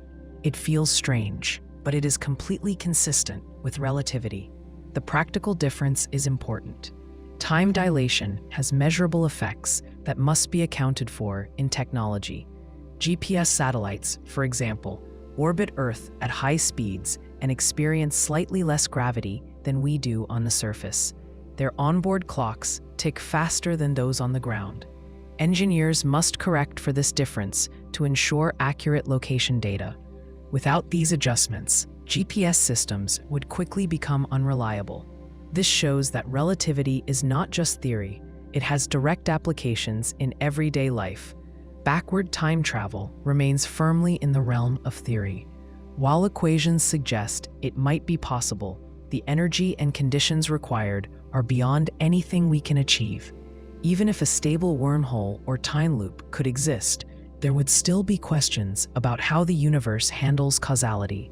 Would paradoxes appear? Or would the timeline somehow remain consistent no matter what? These are open questions that no experiment has answered. The distinction between time dilation and full time travel can be summed up by thinking about direction. Moving forward at different rates is like taking different paths on a one-way street. Everyone travels forward, but some move faster or slower. This is what happens with astronauts or clocks in orbit. Moving backward is like trying to drive against the flow of traffic. It requires breaking the rules of the road and risks collisions. Time dilation fits within the rules of physics, while backward travel pushes against them. By studying both, scientists hope to learn more about the nature of time itself, but only one of these phenomena has been proven in the real world. The Hitler paradox is a variation of the grandfather paradox, but instead of focusing on an individual's family history, it deals with major historical events. It explores what happens when someone travels back in time to prevent a great atrocity, such as stopping Hitler before World War II. At first, the goal seems simple. Remove a figure responsible for immense suffering, and countless lives might be saved. But the paradox arises because by changing history, the traveler may erase the very reasons that motivated them to act. If the event never occurs, then there is no future where the traveler feels the need to go back, which creates a contradiction. Imagine someone named Michael, living in a world shaped by the horrors of World War II. His grandparents fought in the war, his family lost loved ones, and history books are filled with stories of devastation. Michael grows up studying this period, feeling anger and sorrow. Eventually, he gains access to a time machine. Driven by his knowledge of history, he decides to travel back to the early 20th century and stop Hitler before he rises to power. He succeeds. Perhaps he prevents Hitler's birth, or convinces key figures to remove him before he gains influence. The result is a completely different timeline. Without Hitler, the war never happens, and the atrocities never occur. But this new timeline now lacks the very conditions that shaped Michael's life and his decision to travel back. If there was no war, Michael's family history changes. The grief and anger that drove him to act are gone. Without those motivations, there is no reason for Michael to build the time machine or to use it to stop Hitler. If he never travels back, then Hitler remains in power and the original history plays out. The timeline flips back to the world where Michael is born into the aftermath of war. Once he grows up, he again travels back and stops Hitler. This creates a loop with no stable resolution. The timeline oscillates between two conflicting realities, each erasing the other. This paradox shows how deeply cause and effect are tied to personal experience. Michael's decision to intervene comes from his understanding of history. By removing the historical event, He removes the cause of his own decision. It's like a chain reaction that destroys itself. In this way, the Hitler paradox works on a large scale. The grandfather paradox focuses on a single family and whether one person exists or not. The Hitler paradox affects entire nations and cultures. It shows how time travel could ripple through society, changing not just one life, but millions. Consider the practical effects of success. If World War II never occurs, then the global map looks completely different. Countries that rebuilt after the war may never have been destroyed in the first place. Technologies developed during wartime, such as radar or nuclear power, might never be invented, or they might emerge later for entirely different reasons. Even cultural movements shaped by the war would vanish. The entire structure of Michael's original world disappears. When he returns to the future, it would be unrecognizable, and he himself might not even exist in it. If he doesn't exist, there is no traveler to go back and prevent Hitler. This is where the paradox becomes unavoidable. Some might argue that if Hitler is stopped, another figure would rise to take his place. History might shift slightly, but a similar conflict could still occur. This idea suggests that while Michael's actions could change details, they might not erase the overall pattern of events. In this case, his motivation to travel back might remain, even if the specific names and battles are different. However, if he prevents the exact sequence of events that led to his original timeline, then the contradiction remains. His success removes the very foundation of his decision to act. This paradox also raises moral questions. If Michael goes back and prevents the war, he saves millions of lives, but he also erases the experiences of everyone who lived through that period, including his own family. His parents or grandparents might never meet. Entire generations could vanish or change beyond recognition. Michael might not be born at all. If he is not born, can he claim credit for saving those lives? Is he even the same person if his history is rewritten? These questions add a personal dimension to the logical problem. Imagine a small example to see the same pattern. A woman named Sarah grows up in a city that was destroyed by a natural disaster. She loses her home and many friends. Later, she builds a time machine and travels back to warn the city officials before the disaster strikes. They take action and prevent the destruction. When Sarah returns to the future, the city is whole and the disaster never happened. In this new timeline, Sarah never experienced loss. Without that pain, she has no reason to build the time machine or to go back in time. If she doesn't go back, the disaster happens after all. The cycle repeats endlessly. The Hitler paradox works the same way, but on a global scale, with war instead of a single event. One way to avoid this contradiction is through the many worlds interpretation. In this model, when Michael travels back and stops Hitler, he doesn't erase his original timeline. Instead, he creates a new branch of history. In one branch, Hitler rises to power and World War II occurs. In the other, Hitler is stopped early and events unfold differently. Michael's original timeline remains intact, and his motivation to travel back still exists there. By acting, he simply moves into the branch where the war never happened. There is no paradox because each version of reality is separate. However, this raises another question. If Michael stays in the new branch, what happens to the original one? Does it continue with all its suffering, unchanged by his efforts? If so, his victory might feel hollow because he has not truly saved anyone in his own world. Another possible explanation comes from the Novikov self-consistency principle. This theory suggests that the timeline resists change. No matter what Michael does, his actions will end up being part of history rather than rewriting it. If he tries to stop Hitler, something will happen to ensure that the outcome remains the same. Perhaps his attempt accidentally strengthens Hitler's position, or perhaps Michael becomes the very reason Hitler rises to power. In this view, Time travel cannot erase events. It only fulfills them. The paradox disappears because the past cannot be altered, though the cost is that free will becomes an illusion. The Hitler paradox highlights the emotional weight of time travel. It is not just about logical loops or physics. It is about people trying to right terrible wrongs. Michael's desire to prevent suffering is deeply human.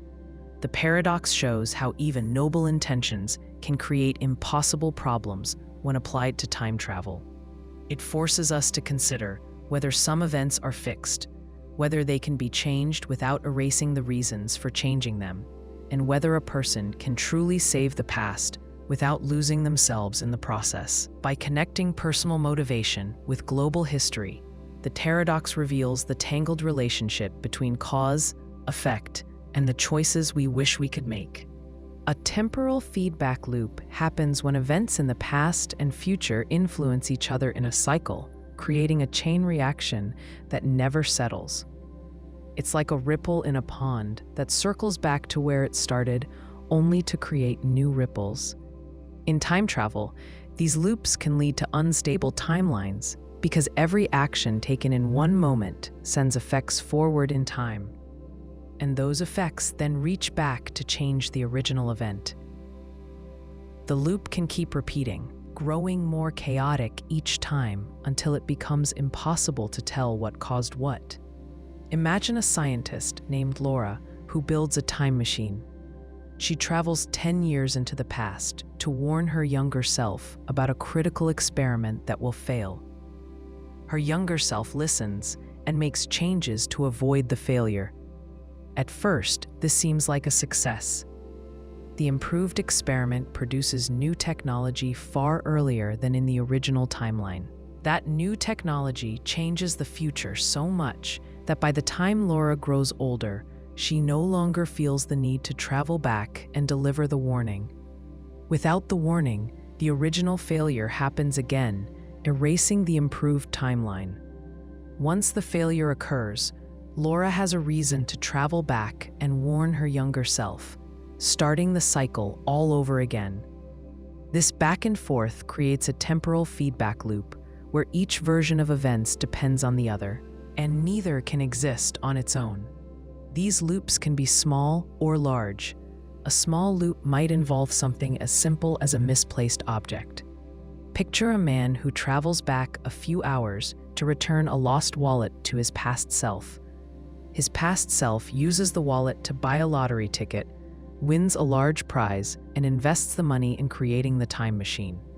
If the future version doesn't return the wallet, the past version never wins and never builds the machine. If the machine is never built, the future version cannot return to give the wallet back. This creates an unstable cycle. Each outcome relies entirely on the other, like two mirrors reflecting each other endlessly. On a larger scale, temporal feedback loops can affect entire societies. Suppose a government in the future discovers a devastating war will break out in 50 years. They send agents back in time to stop the chain of events that lead to the war. Their interference changes the course of history, preventing the war from ever happening. But in the new timeline, there is no reason to send agents back in time, because the war no longer exists. Without the agent's actions, the original timeline returns, and the war begins again. The process repeats endlessly, with history constantly shifting between two conflicting realities. The timeline never stabilizes, making it fragile and unpredictable. The danger of these loops lies in how small changes can grow over time. Even a minor action in the past can have massive effects in the future, a concept often called the butterfly effect. Imagine a traveler accidentally steps on a single flower 100 years ago. That small act alters which bees pollinate nearby plants, which affects the food chain, which changes animal populations, and so on. Over decades, this tiny event might snowball into something enormous, like a different outcome in a major election or a shift in global climate patterns. If the traveler later sees these effects, and tries to go back again to fix them, they risk creating another change, starting a new wave of ripples. The more they intervene, the more unstable the timeline becomes, as each change collides with the last. Consider a musician named Elena who writes a song that becomes a worldwide hit. Years later, she travels back to her early career to give her younger self advice. Because of this advice, she writes a completely different song instead. A new song becomes the hit, and the original one never exists. When the older Elena reaches the point where she was supposed to travel back, her memories are different. In this new timeline, she might not travel back at all, or she might give different advice. Each version of events keeps overwriting the previous one. Over time, the timeline becomes unstable, like a recording that has been copied and erased too many times. It's no longer clear which version is the original. Temporal feedback loops often raise questions about free will. If every action you take in the past loops back to shape the future, are you truly making choices, or are you trapped in a cycle? Imagine a man who sees a vision of his future self causing harm to someone he loves. Determined to prevent this, he travels back and tries to change the circumstances. In doing so, he sets in motion the exact events that lead to the harm. His attempt to escape the loop becomes the reason the loop exists. This creates a feeling of inevitability, as though the timeline is resisting change. No matter what he does, the outcome remains the same because his actions are always part of the loop. Some theories suggest that feedback loops could stabilize themselves under certain conditions. In these models, every action taken by a traveler fits perfectly into history. If you try to prevent an event, you might fail in a way that ensures the event still happens. For example, if you attempt to stop a building from collapsing, your interference might delay the collapse by a few minutes, only to cause it later in a different way. This idea is similar to the Novikov self-consistency principle, where paradoxes are avoided because the universe does not allow contradictions. In this case, the loop remains closed and stable, repeating the same sequence of events forever without creating chaos. Other theories propose that feedback loops split into separate timelines. When a traveler changes the past, they create a new branch of history. The original timeline continues unchanged, while the new one evolves differently. This prevents paradoxes because each timeline follows its own rules. The traveler simply moves between branches, leaving the original intact. However, if they continue to travel and interfere, they may create countless branches, each slightly different. The web of possibilities grows so large that it becomes impossible to track. This solves the problem of instability in one sense, but creates a different challenge: understanding which version of history is real. Feedback loops also have emotional consequences for the people involved. Imagine Laura, the scientist, watching her own life play out differently each time she travels back. In one version, she succeeds and her work changes the world. In another, her actions lead to disaster. She might remember events that no one else does, carrying memories of timelines that no longer exist. Over time, she could lose track of which memories are current and which belong to erased versions of reality. This psychological strain adds another layer of instability. It's not just the timeline that becomes fragile. The traveler's sense of self begins to fracture as well. Temporal feedback loops show how delicate the balance of cause and effect can be. When past and future interact directly, even the smallest action can spiral into something enormous. Without clear boundaries, the timeline can collapse into endless cycles of change, never settling into one stable version. Each attempt to fix the problem might only create new problems, as ripples of influence spread forward and backward through time. The result is a reality where nothing stays solid for long, and every choice carries the weight of both history and the future, tangled together in a loop that may never truly end. The chronology protection conjecture is an idea proposed by physicist Stephen Hawking to explain why time travel to the past might never be possible. It suggests that the universe itself has built-in rules or natural mechanisms that prevent paradoxes from occurring. In this view, backward time travel is not just difficult, but fundamentally impossible. While it is easy to imagine stories about visiting the past, Hawking believed that the laws of physics would step in before any contradictions could form, keeping history safe and consistent. Time travel into the future does not cause problems. We already know from Einstein's theory of relativity that time can pass at different rates depending on speed and gravity. Astronauts experience this effect in a very small way when they orbit Earth. If someone traveled near the speed of light or spent time near a black hole, they could return to find that years or even centuries had passed for everyone else. This is real and proven. Moving into the past, however, creates logical problems. If a person could go back and interact with earlier events, they might change something that affects their own existence. This leads to paradoxes like the grandfather paradox, where a traveler could prevent their own birth and erase the very reason they traveled back in the first place. Hawking's conjecture tries to explain why such situations never actually occur. To understand the idea, imagine a time traveler named Anna who wants to stop a historical disaster. She builds a machine that opens a path to the past. As she prepares to use it, strange things start happening. The machine begins to break down, its power source fails, and unexpected forces push against it. Each time she tries to complete the journey, something prevents her from succeeding. No matter how advanced her technology becomes, the result is the same. It is as if the universe itself is pushing back, making sure that the past remains unchanged. According to Hawking, this is not a coincidence.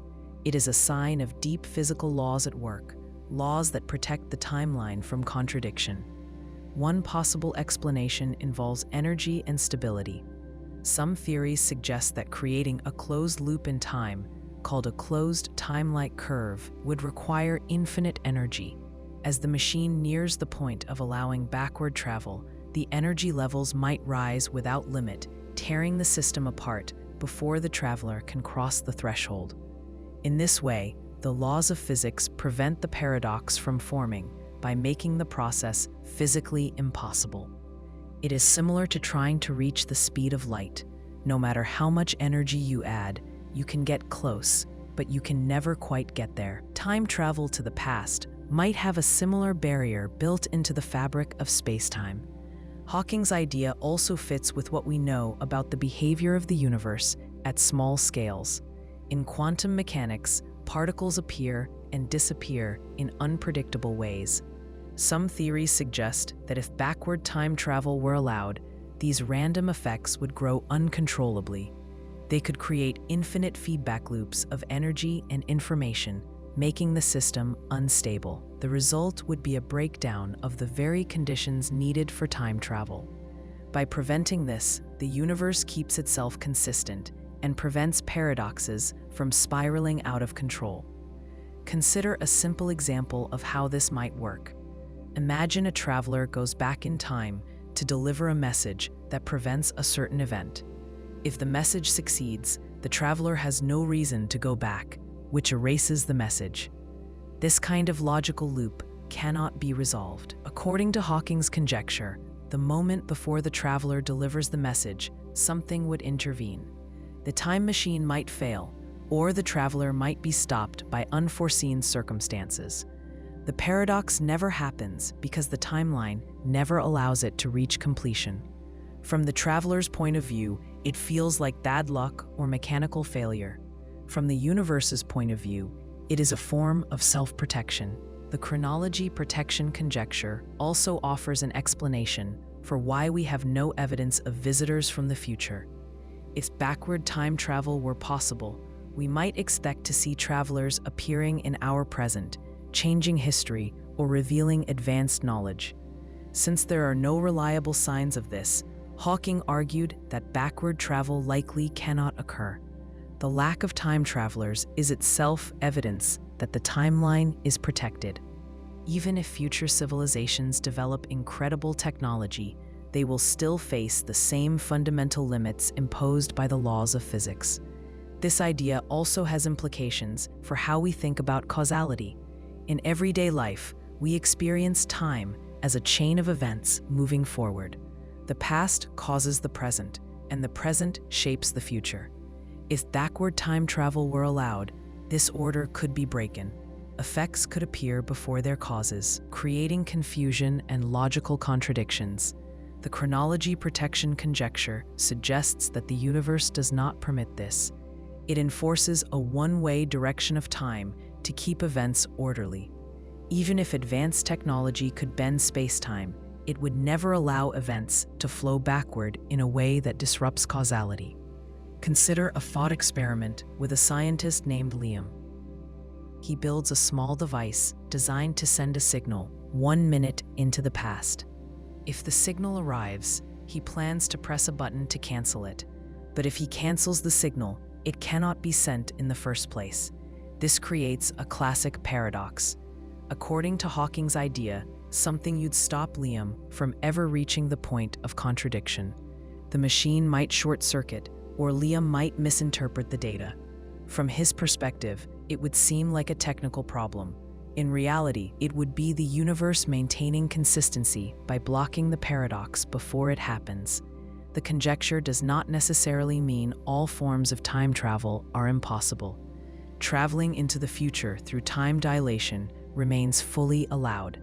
It also does not prevent certain types of theoretical structures, like wormholes, from existing in principle. However, if someone tried to use a wormhole to create a pathway into the past, the same protective effects would occur. The wormhole might collapse, or extreme forces might destroy it. In this way, the universe could permit fascinating phenomena without risking contradictions. Hawking often used humor when discussing his ideas. He once joked that if backward time travel were possible, we would have been overrun by tourists from the future. Since this clearly has not happened, he argued that the simplest explanation is that time travel to the past cannot occur. The chronology protection conjecture is a serious scientific proposal hidden within that joke. It reflects a belief that the universe operates in a way that avoids chaos. By forbidding paradoxes at a fundamental level, the universe maintains a coherent history. Some scientists have explored alternative possibilities. They suggest that paradoxes might be avoided not by blocking time travel, but by branching timelines. In this model, if Liam sends the signal back, it does not erase the original timeline. Instead, it creates a new one where the signal was received and acted upon. The original timeline continues unchanged. This avoids contradictions, but it requires multiple realities to exist side by side. Hawking's conjecture is simpler. It relies on a single, self-contained timeline that cannot be altered in ways that break its own logic. The chronology protection conjecture provides a way to think about why backward time travel has never been observed. It suggests that the stability of the timeline is not an accident, but a result of deep physical laws. These laws act like guardians, ensuring that cause and effect remain consistent and that paradoxes never arise. Whether through energy limits, quantum effects, or other mechanisms we do not yet understand. The universe may be built to keep history safe from interference, no matter how advanced technology becomes. The observer effect in time travel is a paradox that arises not from direct interference with the past, but from the simple act of observing it.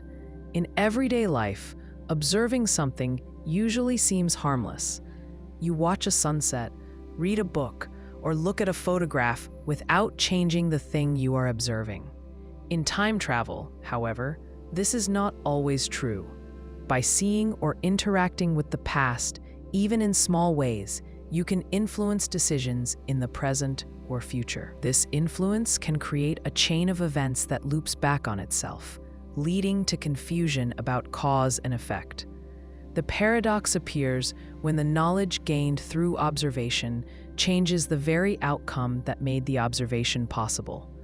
Imagine a historian named Claire, who has always been fascinated by a famous battle. She grows up reading every book she can find about it. Eventually, she gains access to a time machine and travels back to watch the battle firsthand. She takes care not to interfere. She stays hidden, never speaking to anyone or touching anything. She simply observes. When she returns to her own time, she writes a detailed account of what she saw. Her description includes key details that were never known before. Over time, her account becomes the most trusted source about the battle. Historians rely on her work to understand strategy, troop movements, and the actions of leaders. Years later, Claire's younger self reads these very books, inspired by the descriptions to travel back and see the battle for herself. The problem is clear.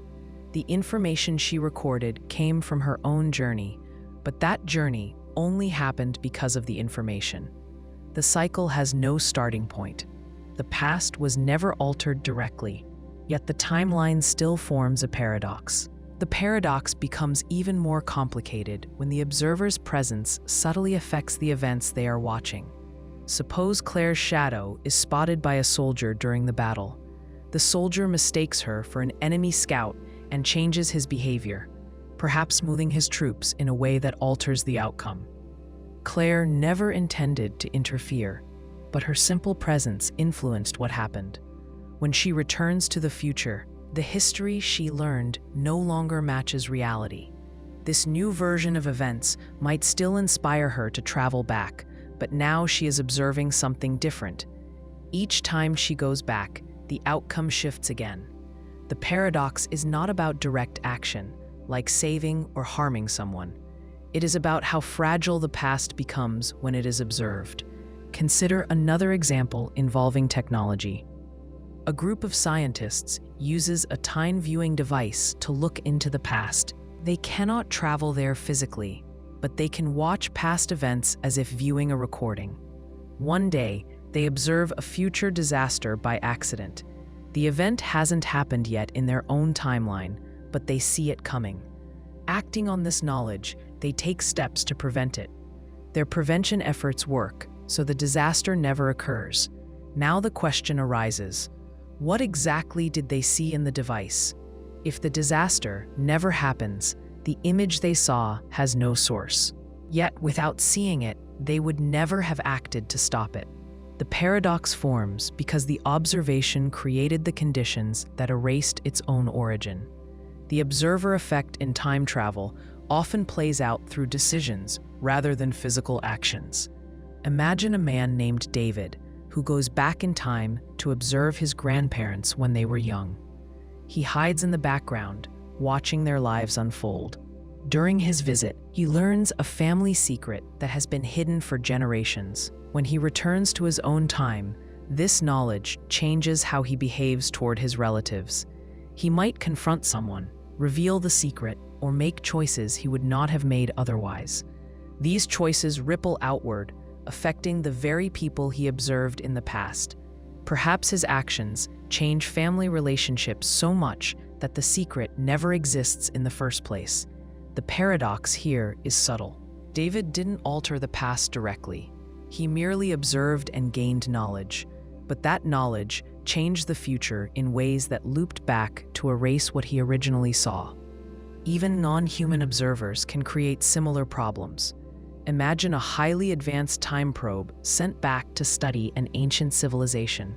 It records images and sends them forward in time to researchers. The civilization notices the strange device and changes its behavior in response. These changes alter the historical record the researchers were studying. When the probe is sent again, it observes a different past than before. This process can continue indefinitely, with each round of observation creating new changes. The timeline becomes unstable, even though no one intended to interfere. The act of watching alone was enough to create chaos. This type of paradox is related to ideas in quantum mechanics. where the act of observing a system can influence its behavior. In the famous thought experiment of Schrödinger's cat, the outcome of a situation depends on whether it is observed. In time travel, the effect is magnified. Observing the past provides information that did not exist before.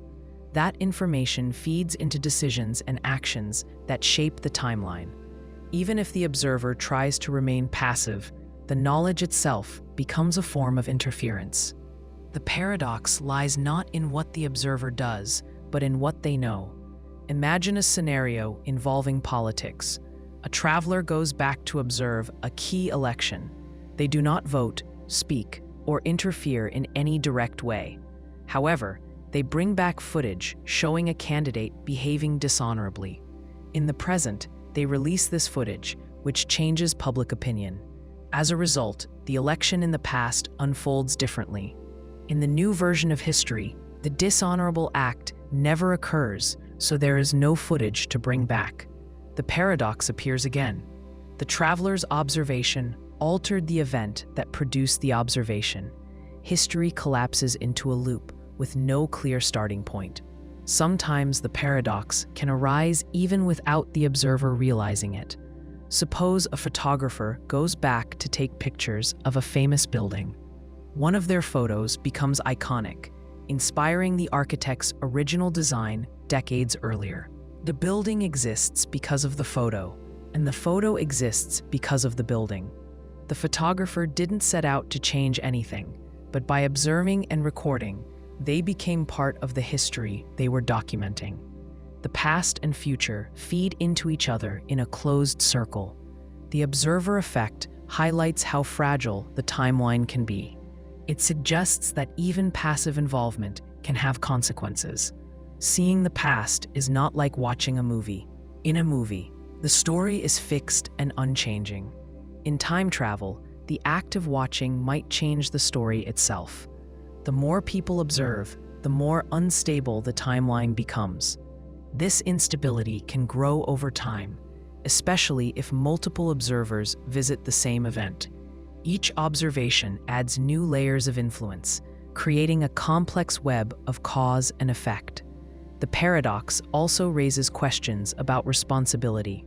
If simply watching the past can change the future, then travelers must decide whether they should look at all.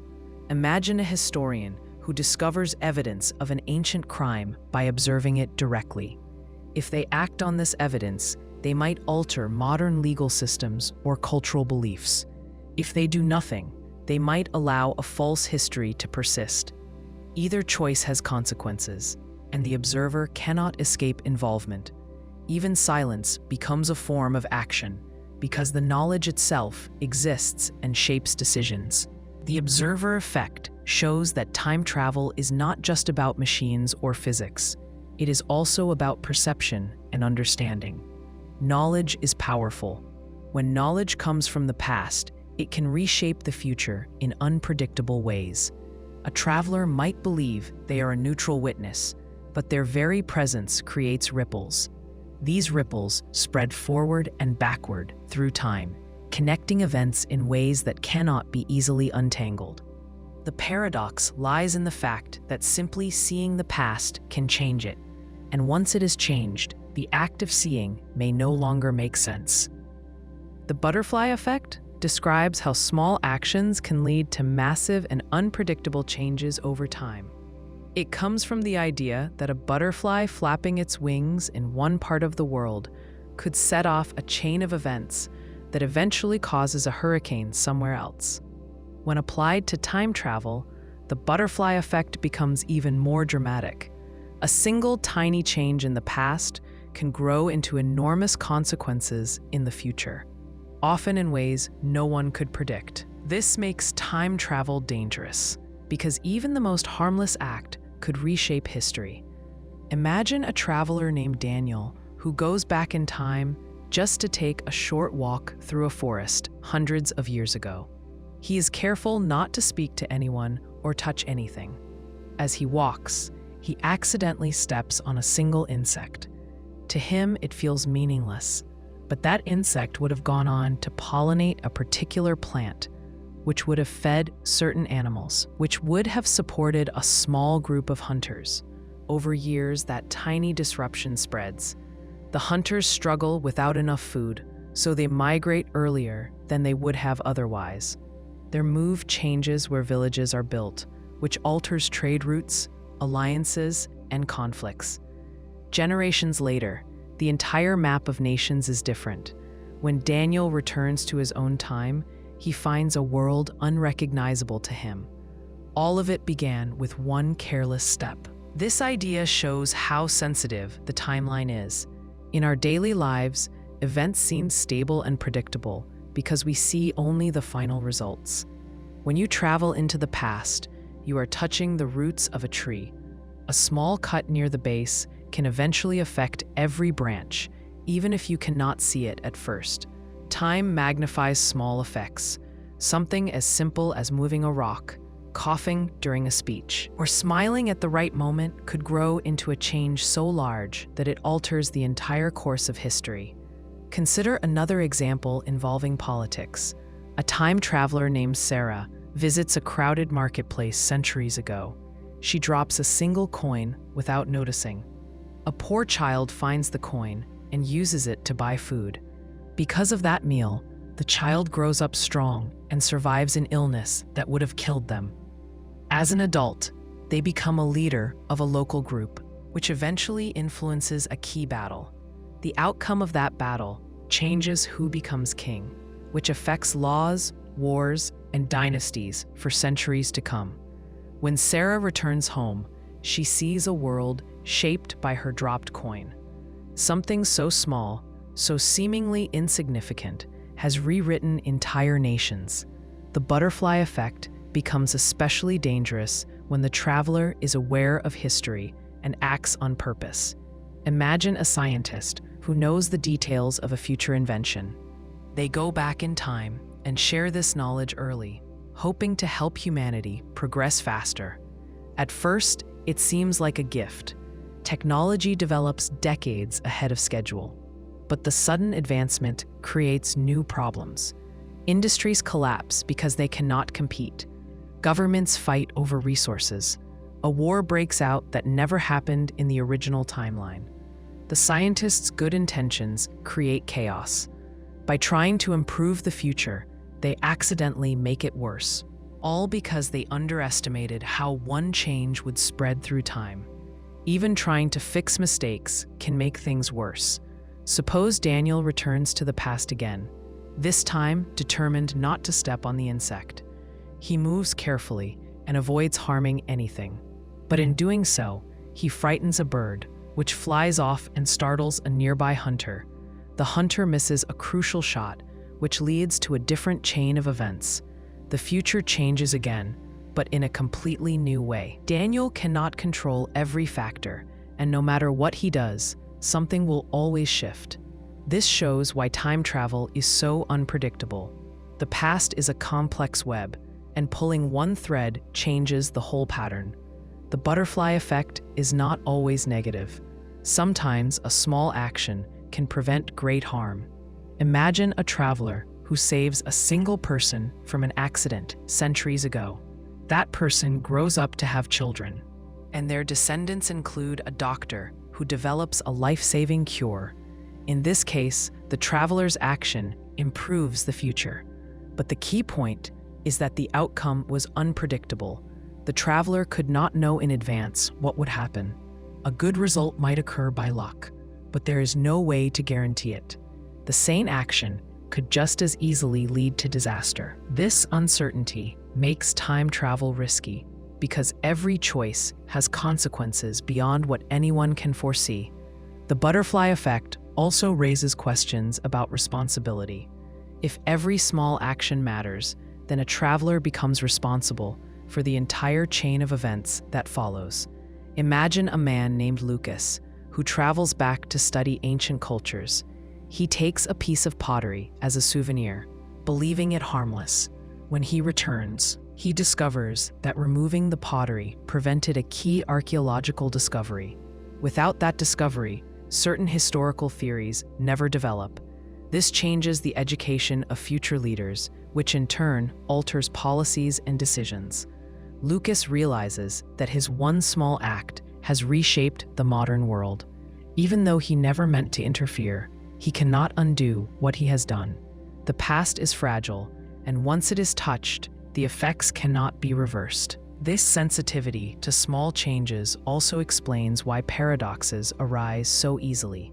Imagine a traveler who accidentally prevents their favorite book from being written. Without that book, the traveler never grows up to become inspired to travel back in time. Without traveling back, they never prevent the book from being written in the first place.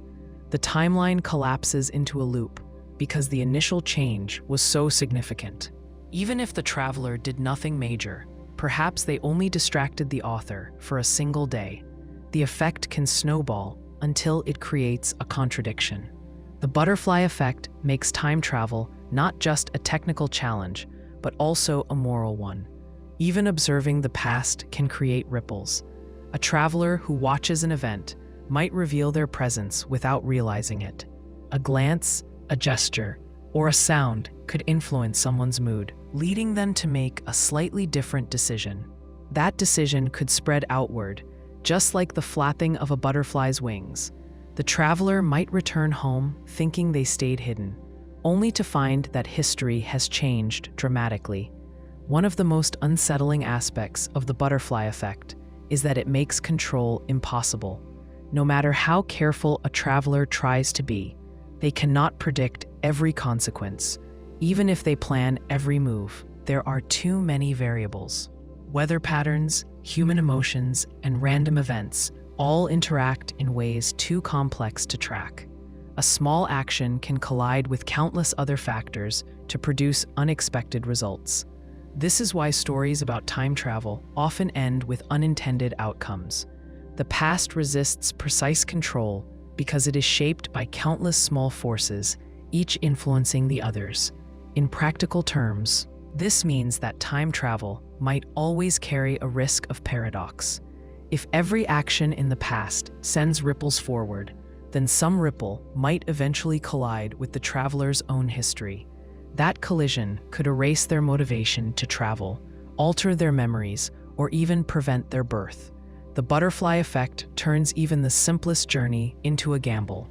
A traveler cannot just worry about big changes like stopping a war or saving a famous figure. They must also consider the hidden consequences of every tiny step, every breath, and every choice they make. The smallest flutter of wings can become a storm, and once the storm begins, there is no way to stop it. Looping time travelers are characters who become trapped in cycles of their own making. They travel back to fix a mistake or prevent a disaster, only to discover that their actions cause new problems that force them to travel back again. Each attempt to correct the timeline creates another reason to return to the past. Over time, they become stuck in an endless loop with no clear beginning or end. The harder they try to escape, the more tightly the loop holds them, until they can no longer tell if they are solving problems or creating them. Imagine a man named Eric who witnesses a terrible accident where many lives are lost. Grief and guilt consume him, and he decides to build a time machine to go back and prevent it. On his first trip, he manages to save the people involved by making a small change, like stopping a vehicle before it crashes. At first, it seems like he has succeeded, but when he returns to the present, he finds that his intervention caused unexpected consequences. Perhaps the person he saved later starts a conflict that leads to an even greater tragedy. Horrified, Eric decides to travel back again, determined to fix this new disaster. Each time he returns, he changes more details, believing that this time he will finally get it right. Instead, every action he takes ripples forward in unpredictable ways. The timeline becomes increasingly unstable, and Eric realizes he is trapped in a cycle of cause and effect that he cannot escape. This kind of loop is dangerous because it feeds on itself. Each trip to the past adds new layers of complexity. the traveler's knowledge of previous versions of events influences their choices, which in turn creates new problems. Even if they remember everything clearly, no one else does. To the people living in the timeline, only the current version exists. Eric might remember saving someone 3 different times in 3 different ways, but to everyone else, there is only one version of the event. This isolation makes the traveler feel like they are carrying the weight of countless erased worlds. Consider a simpler example.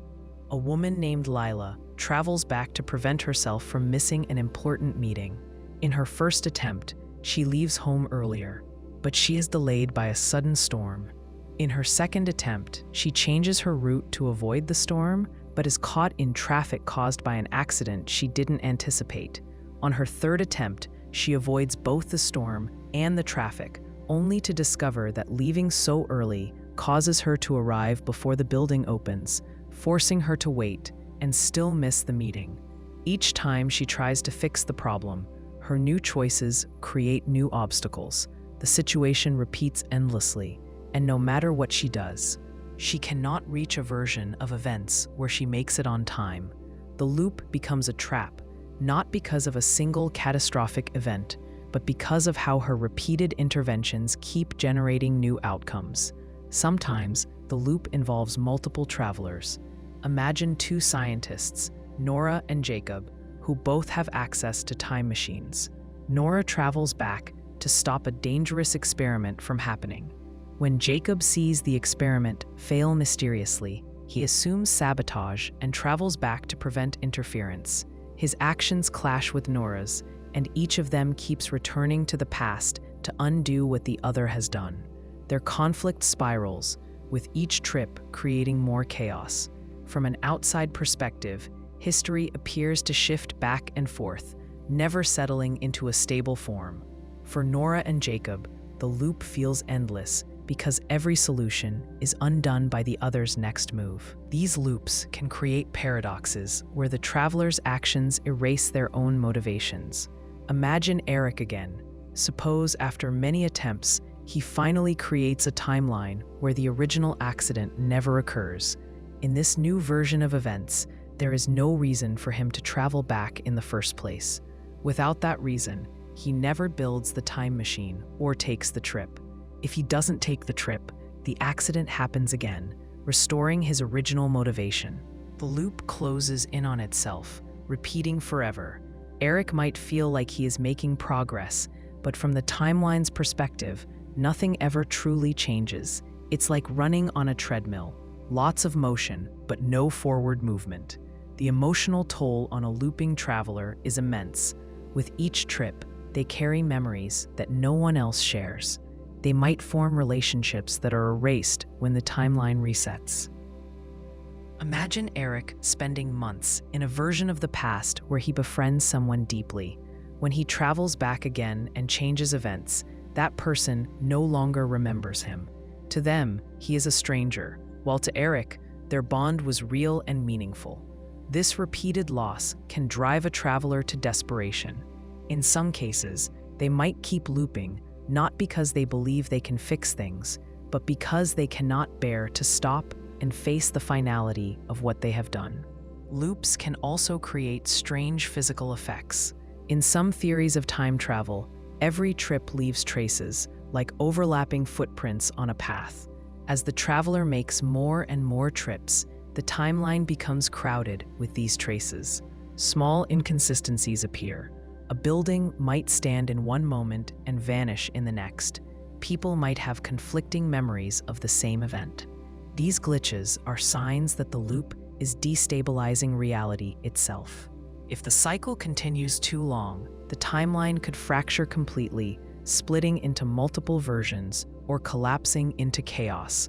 Consider a traveler named Mia who tries to stop a war.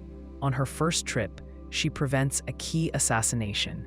When she returns to the future, she finds that her success caused a different conflict to break out earlier. She goes back again to stop the new conflict, only to find that her actions lead to yet another unintended war. Each trip adds new variables, and soon Mia cannot remember which version of events came first. her own memories begin to blur as timelines overwrite each other. Eventually, she cannot tell if she is preventing wars or causing them. The loop consumes her identity, leaving only the endless task of trying to fix what she herself has broken. Some loops form naturally, without any single traveler intending them.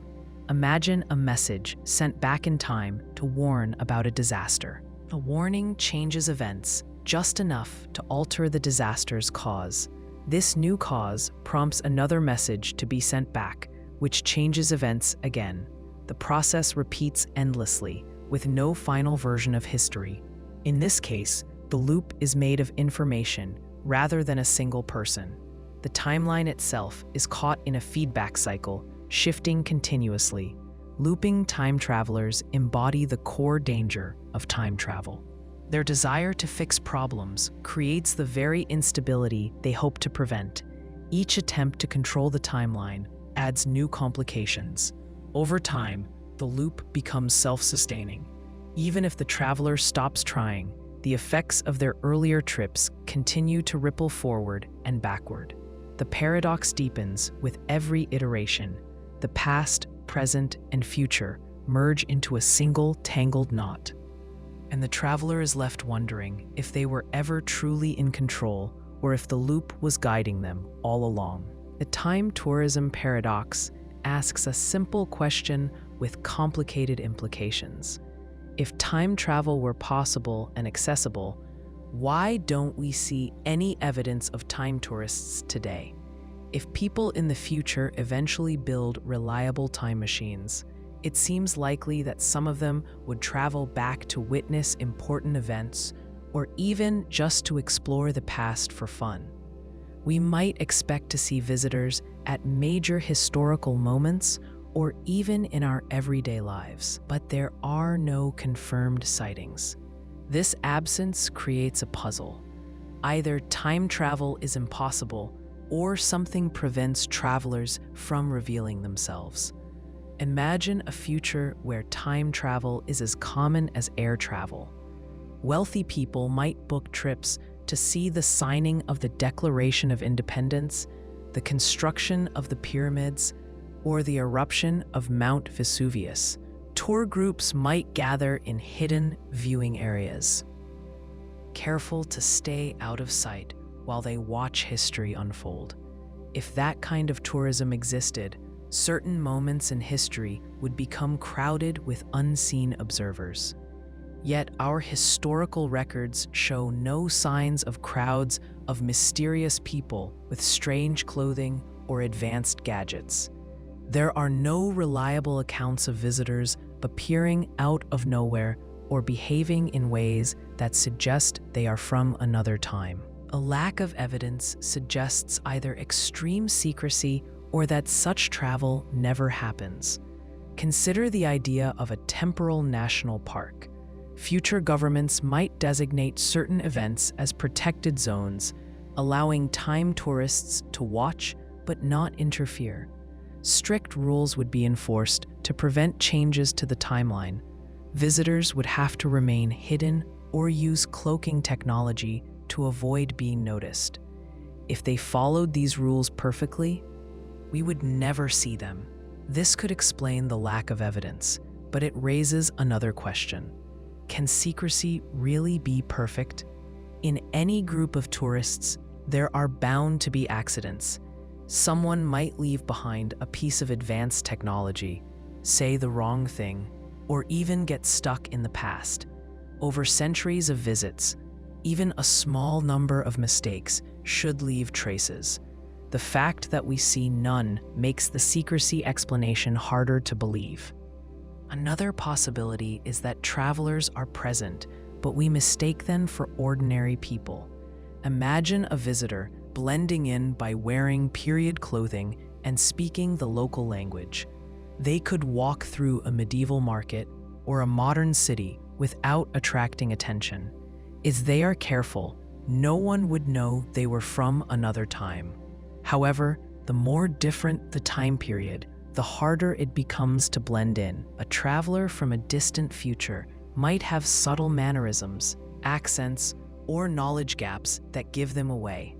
Over time, someone should notice these differences and record them. While there are stories of mysterious strangers in folklore and history, none of these stories provide solid proof of time travel. Some scientists suggest that time travel might be limited to one-way trips. In this view, a time machine can only be used to travel forward from the moment it is created. The first time machine would set a starting point. Travelers from the future could go back only as far as that point, not before. If no time machine exists in our present, then we would not see visitors yet. This explanation solves part of the paradox. The absence of time tourists today could simply mean that the technology has not been invented yet. The moment it is built, the flow of time travel could begin, but not before. Imagine a research lab in the year 2100 that builds the first functioning time machine. Scientists step through and arrive at a point just minutes after the machine was first turned on. From their perspective, they traveled into the past, but only within the window of the machine's existence. This would mean no one could visit ancient Rome, the Middle Ages, or our current year unless the machine already existed during those times. Since we have no such machine now, our present remains untouched by future travelers. Another explanation is that paradoxes prevent visible tourism. If too many travelers visit the same moment, their presence could disrupt events and create contradictions. To avoid this, the universe itself might block travel to certain points in time. Stephen Hawking called this idea the chronology protection conjecture. In this view, natural laws prevent paradoxes before they happen. Time travelers might try to visit the past, but their machines would fail, or they would be diverted to harmless moments where they cannot interfere. If this is true, then there could never be crowds of tourists at famous events, because the laws of physics would not allow them to gather there. Consider a traveler who wants to witness the assassination of a famous leader. As they approach the moment, their machine might break down, or they might arrive seconds too late to see it.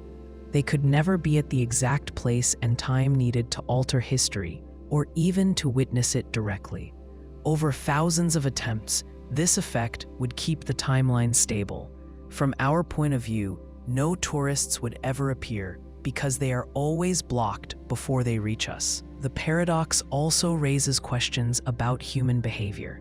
Even if time travel were possible, would people use it the way we imagine? We assume tourists would visit the past freely, but perhaps strict rules or dangers make it rare. Governments might control access tightly, allowing only trained historians or officials to travel. The public might not even know the technology exists.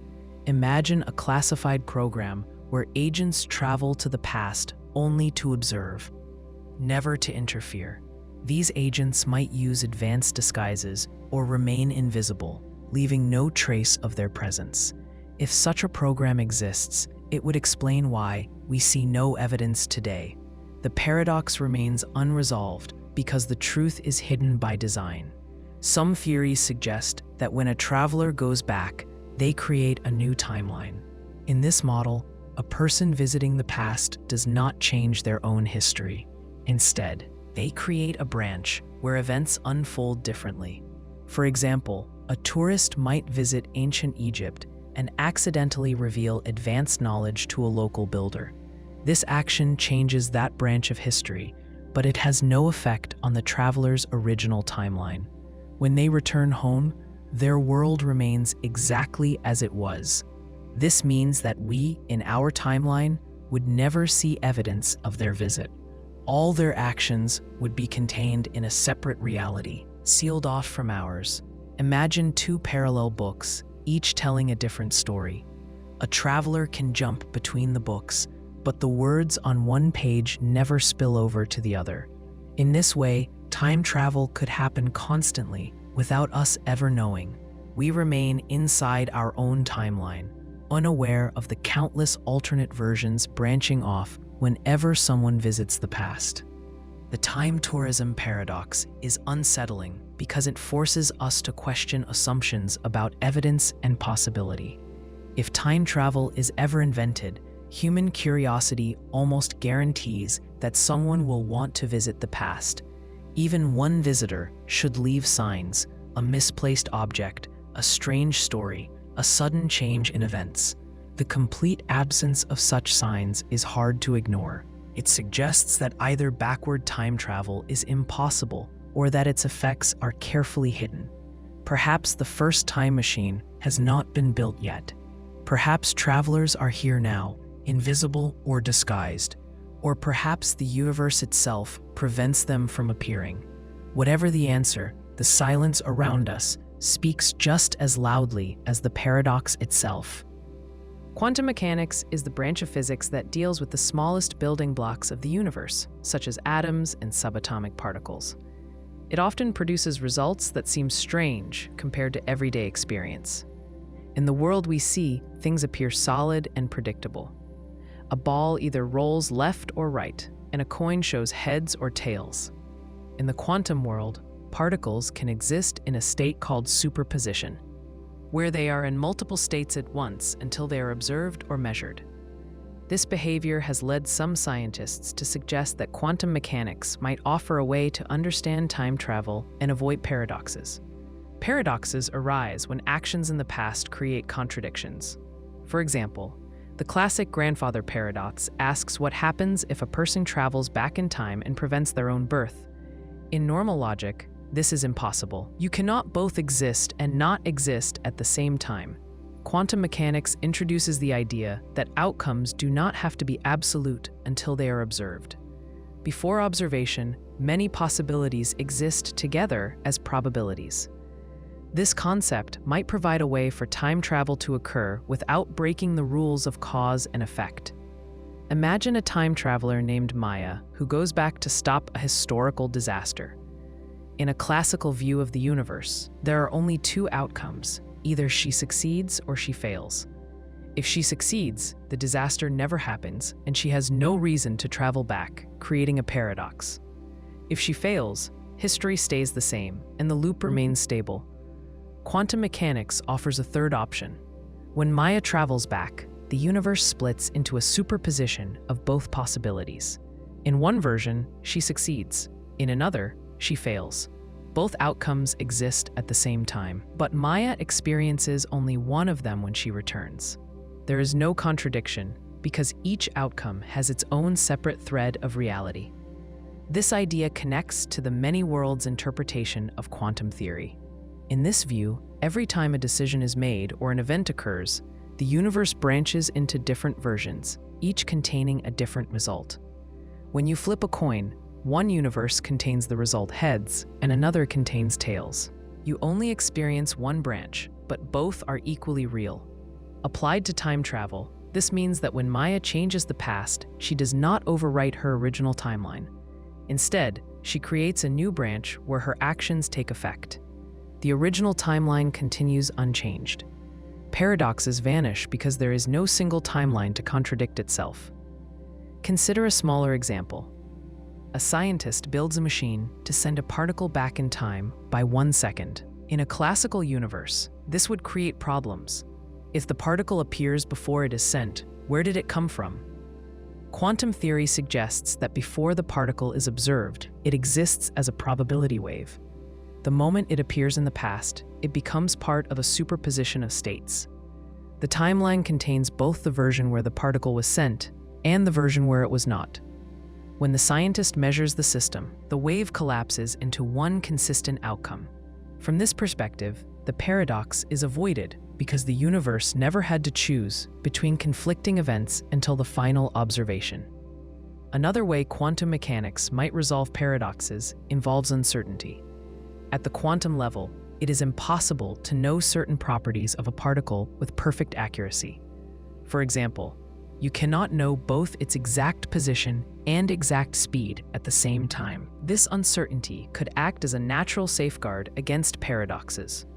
If a time traveler tries to change the past, the details of their actions might remain uncertain until they are observed. This fuzziness could prevent the kind of sharp contradictions seen in classical time travel scenarios. Instead of a clear-cut paradox, it would be a blur of probabilities that always adds up to a consistent whole. Imagine Maya again. She tries to stop a key figure from making a speech that leads to a war. In a classical timeline, either she stops the speech or she does not. But in a quantum timeline, there is a range of possibilities. Perhaps she delays the speech by a few minutes, or perhaps she influences the speaker's tone in subtle ways. Each small variation spreads forward through history, creating a complex web of outcomes, because no single outcome is fixed until it is observed. The timeline remains flexible, and paradoxes cannot form. The war might still happen in some branches, while in others it does not. Maya experiences one branch, but the universe holds them all. Quantum entanglement adds another layer to this picture. Entangled particles share a connection that links their states, no matter how far apart they are. A change to one particle instantly affects the other. Some scientists speculate that time itself could have entangled properties. If events in the past and future are linked in this way, then changes might balance out automatically. Suppose Maya alters a detail in the past. That change could trigger adjustments elsewhere in the timeline, preserving overall consistency. From her perspective, it might seem like the universe is correcting itself to prevent contradictions. This would explain why some attempts to alter history always fail or lead back to the original outcome. Consider a time machine that relies on quantum principles. Instead of physically moving someone through space and time, it manipulates probabilities. The traveler's past and future selves exist in a superposition. When the process ends, one version becomes real, while the others remain as unrealized possibilities. To outside observers, it would look as if the traveler simply appeared or disappeared. From the traveler's point of view, they experienced a continuous journey. This kind of time travel would avoid the usual paradoxes because no single version of events ever has to contain conflicting information.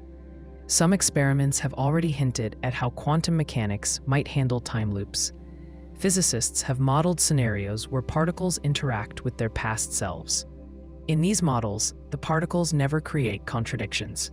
If a particle travels back and interacts with its earlier state, the interaction adjusts itself automatically. The system always reaches a stable outcome, no matter what. This suggests that if time travel were possible at the quantum level, paradoxes might be naturally prevented. The universe would behave like a self-balancing equation, with probabilities shifting to maintain consistency. Imagine a game where Maya plays chess against her younger self.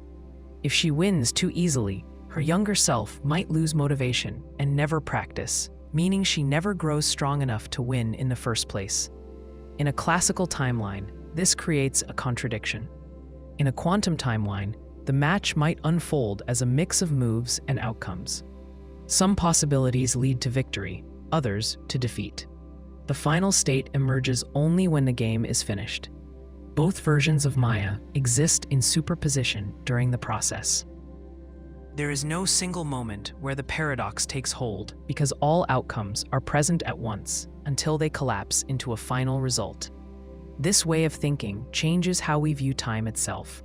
Instead of a single line running from past to future, time becomes a network of possibilities. A traveler moving through this network does not overwrite events.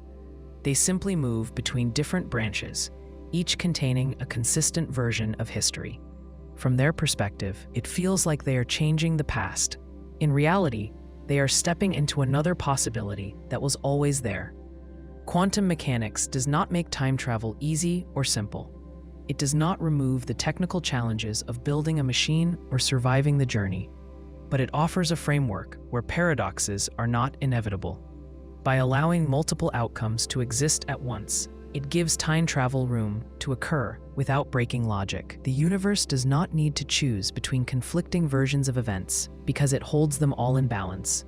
For the traveler, this means every action matters, but no action can truly destroy the timeline. In the strange world of quantum theory, even the most tangled loops can untangle themselves, leaving behind a reality that always remains whole. Time travel has long fascinated writers, filmmakers, and audiences.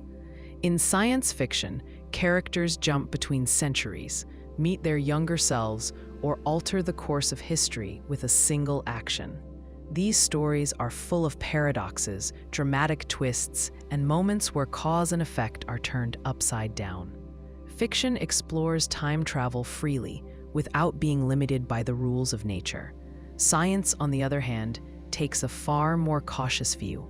Many physicists believe that while time travel makes for exciting stories, the actual laws of the universe may prevent paradoxes from ever happening. In fiction, paradoxes are common because they create tension and conflict. The grandfather paradox is one of the most famous examples. A character goes back in time and prevents their own birth, which raises the question of how they could have traveled back in the first place. In a movie or novel, this might lead to a dramatic reveal, a timeline reset, or a shocking twist. Stories like this work because they play with ideas of free will, destiny, and the consequences of actions. The rules of the fictional universe can bend to fit the needs of the plot. Writers can create alternate realities, branching timelines, or loops that repeat endlessly. In these settings, the paradox is a tool for storytelling rather than a problem to be solved. Science works differently. In the real world, time is not just a backdrop for events. It is part of the structure of the universe, connected to space through the theory of relativity. Einstein's work showed that time can move at different rates depending on speed and gravity. This has been proven through experiments, such as placing highly accurate clocks on airplanes or satellites and seeing them tick at slightly different speeds. These effects are measurable and predictable. They allow for a form of forward time travel. For example, astronauts on the International Space Station experience time passing slightly more slowly than people on Earth. When they return, they are a fraction of a second younger than they would have been if they had stayed home. This is real, proven science, but it is very different from the dramatic leaps in fiction. Backward time travel, the kind seen in most stories, creates far greater challenges. To go back in time, you would need to bend space-time into a loop, creating what physicists call a closed time-like curve. Certain solutions to Einstein's equations suggest this might be possible in theory. Wormholes, for instance, are tunnels through space-time that could connect two distant points. If one end of a wormhole moves differently than the other, time could flow at different rates, potentially allowing someone to step through and arrive in the past. However, this remains purely theoretical. Wormholes have never been observed, and the energy required to keep one stable might be beyond anything we can achieve. Even if a wormhole could exist, there are deeper questions about whether the universe would allow it to function without causing contradictions. Stephen Hawking proposed the chronology protection conjecture to address this problem. He suggested that the universe might have natural mechanisms that prevent paradoxes from forming.